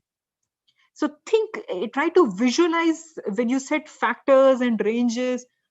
It's important to see whether you're doing a Takuchi or an RSM, but it is more important for you to visually think, are you really attacking that part of the design space where you think the solution lies? It is a combination, as Sarwar was saying before me, of your process knowledge and statistics. So use that process knowledge, understand what that design is giving you. And like I mentioned earlier, there is a platitude of a whole host of designs available today for you to be able to experiment exactly where you want. And you will still get lucky without the I'm feeling lucky. Okay, and it says that in which multiple variables are varied by predetermined amounts. So just by definition, a DOE is going to be much more optimal than an OFAT. And there is a very interesting back of the envelope calculation that one of my team members does on how many experiments it will take for you if you have a, say, for example, 5 factorial space to arrive at the global optima in an OFAT set of experiments versus a perfect OFAT set of experiments versus a good DOE. You'll be shocked by the results. And another thing that I really want to point out here is that OFATs are necessary for doing DOE. I think this is a question we all receive a lot of times. Before you set ranges for your DOE, you have to do a few OFAT experiments. There is no way around it, especially in a complex system. For example, the liposomal system that I was talking about. Now, as an example, my team wanted to understand what is the maximum pressure they can operate in. Now, of course, you have your equipment manufacturer telling you this is the maximum pressure that you can operate in. But the combination of the equipment with the membranes and the combination of membranes that you're using is something that you can only determine experimentally. So you have to do a few OFATs to get the ranges of your DOE well so that you can best utilize the experiments that you do in your DOE. I have seen this multiple number of times without doing some, thoughtful OFATs. People have started DOEs. And then, for example, if they want to do 18 DOEs, they end up realizing during the DOE that they can do only 6 of those experiments. And the rest of the 12 are not possible because the combination of variables just doesn't work theoretically. Forget theoretically, it doesn't work practically. So again, after somebody helps you design that, okay, you're going to use an RSM or whatever experimental design that you're using at, you have to visualize what are you experimenting and where are you experimenting in this space, in the geometry. And if you feel that some part of the design space is not viable, theoretically, it is possible to work at that pressure and temperature combination, but practically it is not. Then you have to ensure that you replace those experiments with other experiments. And you get to determine, as mentioned in the definition, you get to determine not just the effect of the variables, but the combination of variables. And I must tell you, interactions are real. A lot of people who study DOE just think interactions is a theoretical term. A can be A and A square and A cube, and then there can be a B and a B square, but AB square, these things are theoretical. They are not. And I want to cite a little example that I saw very early in my career, which woke me up to this reality. So I was working with the API. It was an API. It was not an intermediate. It was an API. And I was doing contract manufacturing of that API with a contract manufacturer outside of Ranbaxy's plants. I used to work in Ranbaxy before. And this is a small company. And we are using their clean room for sifting, I think, the API finally. And we knew that the API is hygroscopic, and we also knew that the API is light sensitive. And we had data for both of them. So we knew we had done DSC studies to estimate what is the maximum RH that you can take your API up to for how much amount of time, and that will contribute to how much percentage extra moisture content. We had this theoretical calculation fully done. Ditto, in terms of light also, we knew exactly, for example, this much lumen for this much amount of time is going to cause this to the impurity profile. So theoretically, we're fully prepared. I go take the campaign. We do the sifting of the API. We pack the API into bags, leave it in the room. Or maybe I think the process was still going on. The sifting was still going on. I go back to my hotel because it's a CMO. And at night, I get a call from the contract manufacturing owner, the site's owner, not the shift in charge, not the plant in charge, from the owner. And he says, tomorrow you come, you pick up your campaign and you can leave from here. So I thought, wow, that's quite an extreme thing to happen, right? Everything is going well. So what really happened? And he says, my entire clean room has become orange. And I thought, okay, it's in the middle of the night. Probably there is some, what do you call it? Like this Chinese whisper must have happened. That can't happen. I know my product really well. How can the clean room turn orange? So in the morning, early in the morning, I go back to the plant and try to see why am I and the company and the product being kicked out of the CMO. And I truly get into the clean room and I find that the walls are orangish, like a light orange. And what had happened? While we knew the hygroscopicity of the API, we understood the light effect of life. We did not know the combination of the hygroscopicity and light put together.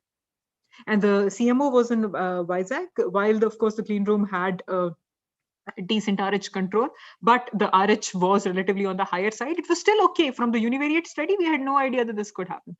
So I just picked up a little bit of the not so orange API and kept it outside the window where light and humidity were acting together, and it turned a beautiful shade of orange. So interactions are real. If you just study factors one at a time, you will not get to optimal results. It can happen. And DOE will, it's the only way, there is no way in OFAT that you will be able to encounter them and be able to quantify them. Do design of experiments, and they will help you get lucky. This is a book that I really like on design of experiments. It's specifically on optimal design of experiments. And I know that all of us have limited time, and reading a big book is not easy. So what I would suggest is if you can definitely read the introduction of this book. So this is a book written by two gentlemen, Bradley Jones still works with JUMP, and Peter Goose, I think, is a professor, or I'm mixing the two, it's been a while. And these two, the introduction is written in a fashion that these two are gentlemen who are sitting in a bar and having a drink with each other. So it's a conversation that the two of them have about what is a balanced design and what is an unbalanced design. And this is a brilliant book for all of us who appreciate DOE as, Taguchi designs or RSMs. You need to understand what are unbalanced designs and how useful optimal designs can be. It's a bit of a radical change in the way we look at design of experiments, and just reading the introduction is all. I think it's about a 15-page, not even a 15-page, maybe introduction, where the two of them talk about the universe and how are experiments planned and why people really love on balancing experiments, and what do you miss out when you do just balanced experiments. Really recommend it. And if you read the full book, great, but just the introduction is enough. Statistical process control, we talked about it briefly. I showed you some charts, some univariate and multivariate process control charts. As I mentioned earlier, the appreciation of statistical process control is critical in R&D also, because basically you design in R&D what is going to be the common cause variation of a product which is being manufactured in plant. So this appreciation of what is the difference between common cause variation, special cause variation, how is robustness of manufacturing metricized using CPK or PPK is also critical in R&D. It's not necessary for us to know all kinds of control charts, but appreciating and a little understanding of this could be really helpful. Multivariate techniques. I spoke about them when we were talking about the E-tank. And I'm going to give you a very simple way of understanding, or I'm going to try to offer a very simple way of understanding these very complex techniques, which I know when you start out, they sound like extremely complex techniques, principal component analysis, and then all of the different clustering and clustering techniques that can be used after PCA, all of the different techniques used for regression and modeling that can be used after you reduce the dimensionality of a problem using PCA. Maybe you've seen this experiment, this image somewhere. I really like it. Look at the image on the right, B. It's the shadow of a key. Now a key is a 3-dimensional object, and the shadow is a 2-dimensional object. But if you look at the 2-dimensional object, you can make out that it was a key. So you cannot make out what was the material of construction of the key. You cannot make out maybe how many scratches are there on the key, but you can make out it's a key. So the key message remains, and you decide what is, of course, the key message. If you want to tell somebody, I want to give you a bronze key, you can't use principal component analysis. But what you've essentially done in the case of a shadow is you've reduced the 3-dimensional object to a 2-dimensional object while retaining some of the important information of it. And that is very simply what principal component analysis does. It reduces the dimensionality of your problem.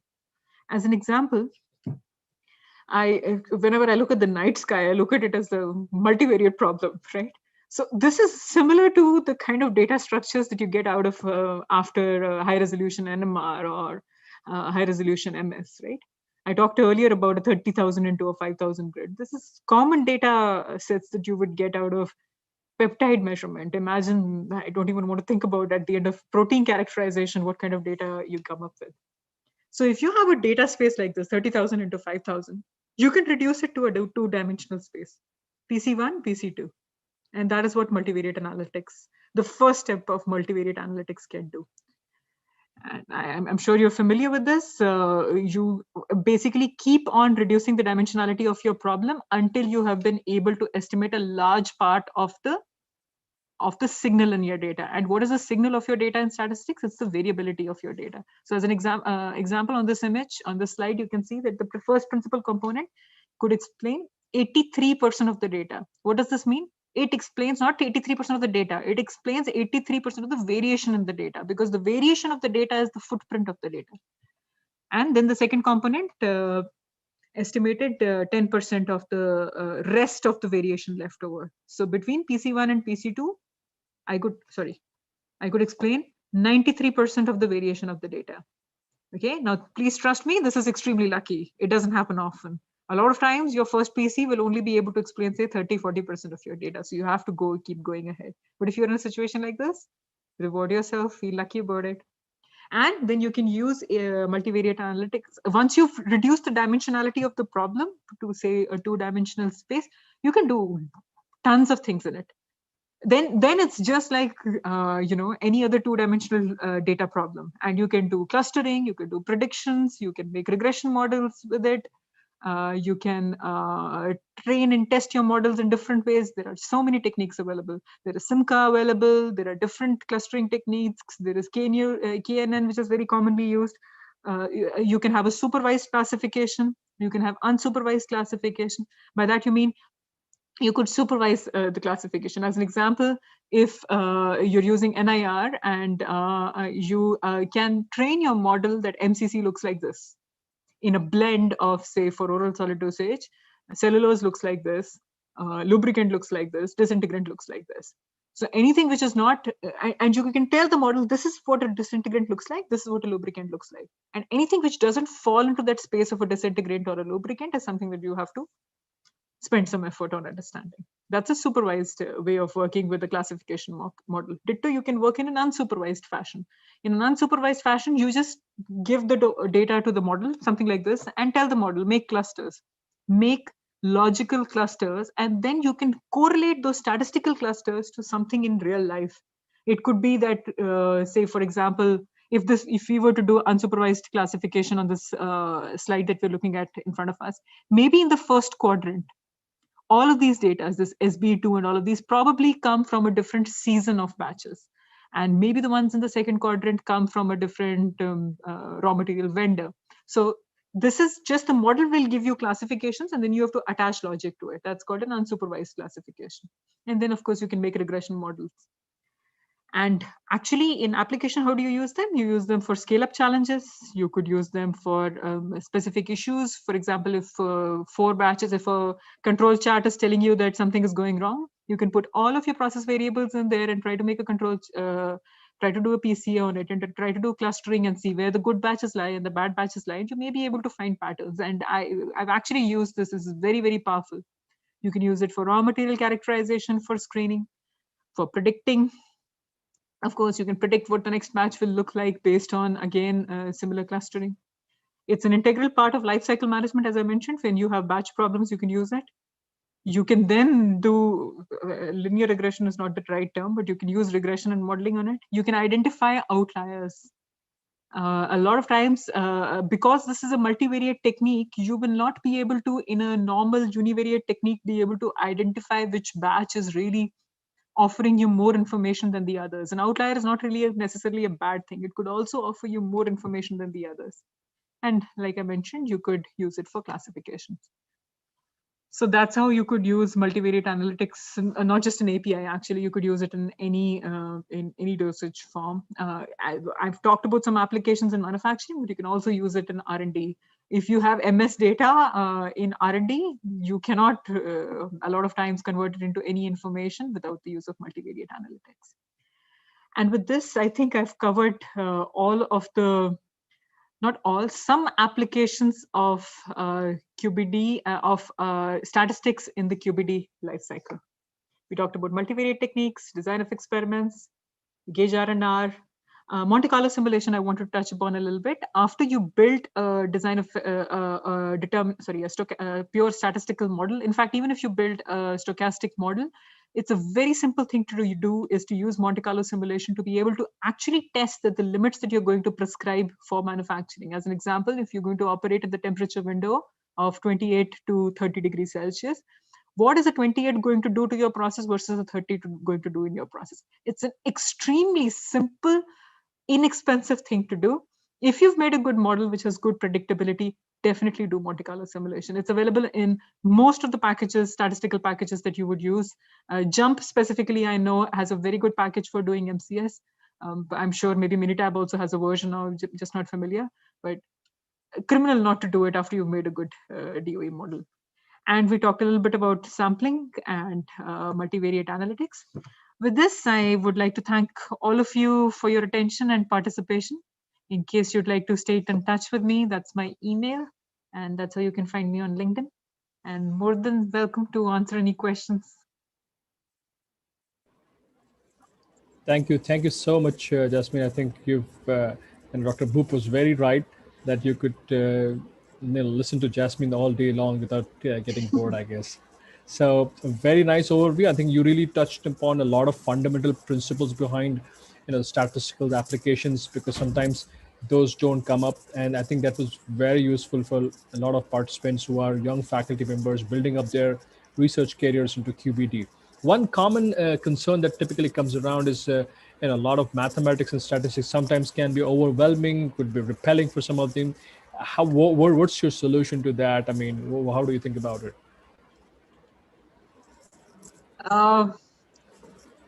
I think, was it Feynman? I think it was Feynman who once said that if you can't teach it to 3-year-old, yes, if you can't simplify it enough, then you don't know it enough. You don't know it enough, exactly. And so I guess you should just do that. Find somebody. For example, my partner is a lawyer, and for me to talk to him about what I do at work is very difficult, but it's also very useful. So find somebody like that who is completely out of your work circle, and try to explain the concept to them. And if you can explain it to them, you can explain it to anyone. Right. Makes sense. Yes. Professor Maria, you can take up questions here in the chat box. Some of them are. If you have any other questions, you can. There's a great opportunity to be interacting with Jasmine. Thank you so much, ma'am. It's really, with real-time examples and everything, was really very much thoughtful. So thank you so much, ma'am, once again. Ma'am, there are a few questions. First question from Mr. Datta Pavre. Can you please explain A square and B square interaction and how does it exist? A good question.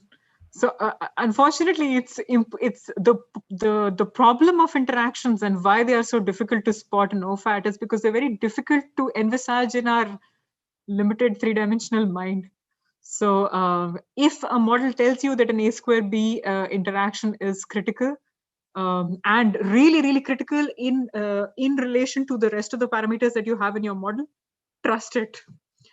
Just trust it. I know it'll be difficult for you to be able to envisage really what is an A square B. For the life of me, even I don't know what was really happening between the humidity and the light, but it was a significant interaction. So trust it if it is significant enough relative to the other terms that you have in your model. There may be many things which look significant, but use the Pareto principle. Okay, ma'am. Dr. Haima asks about sampling techniques or any methods available for the same. Thank you. It's a difficult question. Unfortunately, over the last few years, I haven't worked much on sampling techniques and methods. So I can't really give you a short session right now. But the literature is available everywhere. I would suggest to first of all go back and examine that slide that I mentioned from Karthik Iyer, and look at what is the agency looking for, and then go back and read about them. For all of them, you can find ASTM standards. Yeah, unfortunately, a little out of touch, but very critical. Professor Fayyazuddin is asking about the LLOQ and LLOD significance in the method validation. I think it's a very, very relative question. It depends specifically on which method you're looking at. So, for example, if you're looking at an impurity versus if you're looking at, say, for example, being able to distinguish between two different types of morphology in a microscopic readout, in a microscopy readout of some time. I think Sarwar was talking about it, but I didn't attend the full session. The concept of an analytical target profile, which is just analogous to a QTPP in the rest of product development. In the beginning of your method development, once you've understood, in fact, much before method development, once you've identified that this is a CQA that I want to analyze somehow, and if you have multiple orthogonal competing techniques which could analyze the same CQA, and in a lot of cases in the regulatory space, you have to use orthogonal techniques. At that time, you can distinguish between, for example, is limit of detection much more important for this method versus a limit of quantitation more important? There can also be times that you can use two methods in a complementary fashion. So for example, if in a specific method, you do not have really good limit of quantitation, you can work around that problem, if I may say so, in another complementary orthogonal technique, which probably offers you, say, for example, more precision. That's also an option. So again, depending on the method, depending on what do you have in mind, why are you trying to measure, and in what range are you trying to measure, and with which technique? Is it a single technique or a combination of techniques? Sagar Sumam asks about how we can utilize QBD in reducing the levels of GTIs in drug products. I'm trying to read the question.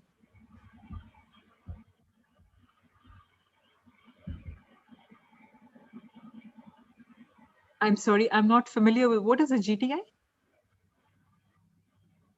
I'm not sure what you mean by a GTI. A genotoxic impurity. Okay. Yes, definitely. You can use a design of experiments. So you can do optimization on both sides in a DOE, in increasing a response or in reducing a response. Of course, you need to first test for whether an impurity is genotoxic. What is its potential of genotoxicity outside in a study, which in a different study. And then once you have a directional indication of how much can you tolerate based on your dose, you can do a DOE which looks at reducing it. And yes, you can do PCA on DOE data as well. See, you can do principal component analysis on any multivariate data. And in fact, even non-designed data, because I was talking to you about it, right? You can do MVA on manufacturing data also. So the beauty of MVA is, first of all, you can use even factors which are, what is the statistical term for it? Which are co-influencing. In DOE, you cannot use factors which are codependent on each other. Maybe somebody can help me with a statistical term for it. As an example, if pressure and temperature, if pressure affects temperature or temperature affects pressure, you cannot use them in a DOE. But in a PCA, you can use them. In any multivariate technique, you can use them. So wherever you have a lot of data, structured or unstructured, you can use PCA. If your DOE model, regression model is not giving you enough information, use PCA. Sometimes maybe you will find different things in a PCA than in a DOE. And for a beginner, how to have the perfect DOE or just to go for this selection of DOE. So if you are a beginner. Start small. I would suggest start. I remember making the Hadamard matrix. For those of you who've really studied design of experiments, start by making the Hadamard matrix, the -1 +1 matrix, on an Excel sheet yourself. If you want to learn DOE, start from there. And that is the Hadamard matrix is what later became the Taguchi design, which is the not the Taguchi design. It's been a while since I did DOE myself, but the design where you select the most common screening design. Somebody could possibly help me with that. But start with using the Hadamard matrix, draw it yourself on an Excel, and from there you'll be able to appreciate factorial designs, fractional factorial designs yourself. Start from simple designs, factorial, fractional factorial, and then you can go up and explore the entire universe. Yeah, ma'am. Thank you so much. Any more questions from the participants? Jasmine, There are a lot of young, faculty participants out there. So since you've worked also with Dr. Bhoop, also you've seen the academics, you've worked very closely with the industry. What's your suggestions for them with regards to their research goals, or you might say research career paths in QBD? What's your advices for them? Thanks. It's a very pertinent question. I would actually suggest that using structured experimentation is such a critical need of the industry. And let me start from here. Optimizing R&D is a need for patients. Look at the disease burden that the world has gone through in the last 1 year. The pressure on pricing in pharmaceuticals is at an all-time high right now. And the best way that we know to optimize R&D costs is by designing right. Currently, I see no other way of saving R&D costs except by designing right. So with this objective in mind, pick up anything that you pick up in a research proposal. Look at how could you maximally optimize and look at techniques of optimization. This is what the world will need. We will need cheaper medicines for many years to come because governments are really burdened right now by the cost of dealing with COVID, and this is going to be a continuing cost. So optimization is a very critical ask, and a lot of things that QBD does is in the spirit of optimization. Risk management is not about just fancy tables of risk identification and everything else. It is about being able to put your attention and resources on where it is going to derive the maximum results. Somebody was asking me about genotoxic impurities. Very good question.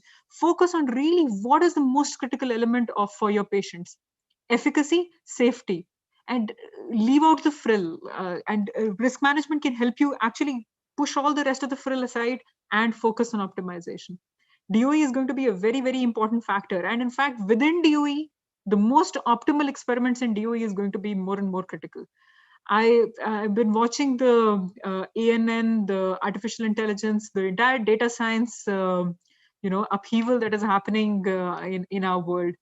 Look for techniques there. After you familiarize yourself with basic concepts of DOE, which I must suggest really starts from making the Hadamard matrix yourself.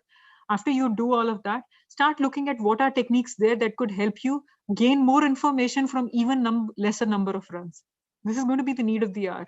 Faster and cheaper R&D.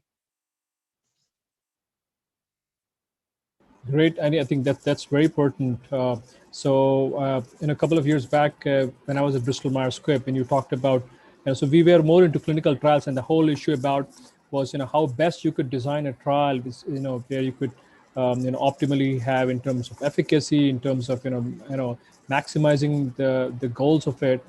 Make sure the patients are not overburdened. I still remember looking at Bayesian methods of designing clinical trials. So I think it's very critical. The R&D resources are very scarce now, essentially, and we need to be very optimal as global scientists. We have that responsibility. Dr. Bhoop rightly pointed out. Our mistakes, our responsibility will make a significant impact, essentially, in the global healthcare. So very aptly said. Thank you. Any other questions from participant? I think it was very engaging, a very interesting session, madam. So if not, then I would call upon Professor Maria to any for housekeeping questions and comments out there, and then we can close the session. Thank you so much, sir. Participants, please fill the feedback link which is available in the chat box. And if no more questions, yes, I think we can formally wrap up the question. I think there are no questions. Okay, thank you so much all. Thank you, ma'am. Thank you, madam. Once again, really, it was worth it. I think the time that you've spent out there was very engaging for all of us. I think from the feedback and from the comments that have been observing here, it was very interesting. We're very impressed by your, in spite of being more into business teams, out with a very strong technical background, a very sharp insight. I could sense that from your talk. So very impressive, and definitely we would like to call you more often as we keep on planning some of these workshops and conferences, and definitely will bother you for your further insights. Thank you once again. You have a nice day, ma'am, and thank you all the participants. Thank you for your interaction. And I think these sessions have been very interactive, and I'm sure all of us have been benefiting quite a lot from it. So then thank you so much. A very warm good evening to all. And then hopefully we'll see you tomorrow at 11 o'clock for another set of 3 sessions tomorrow on. Thank you. Thank you once again.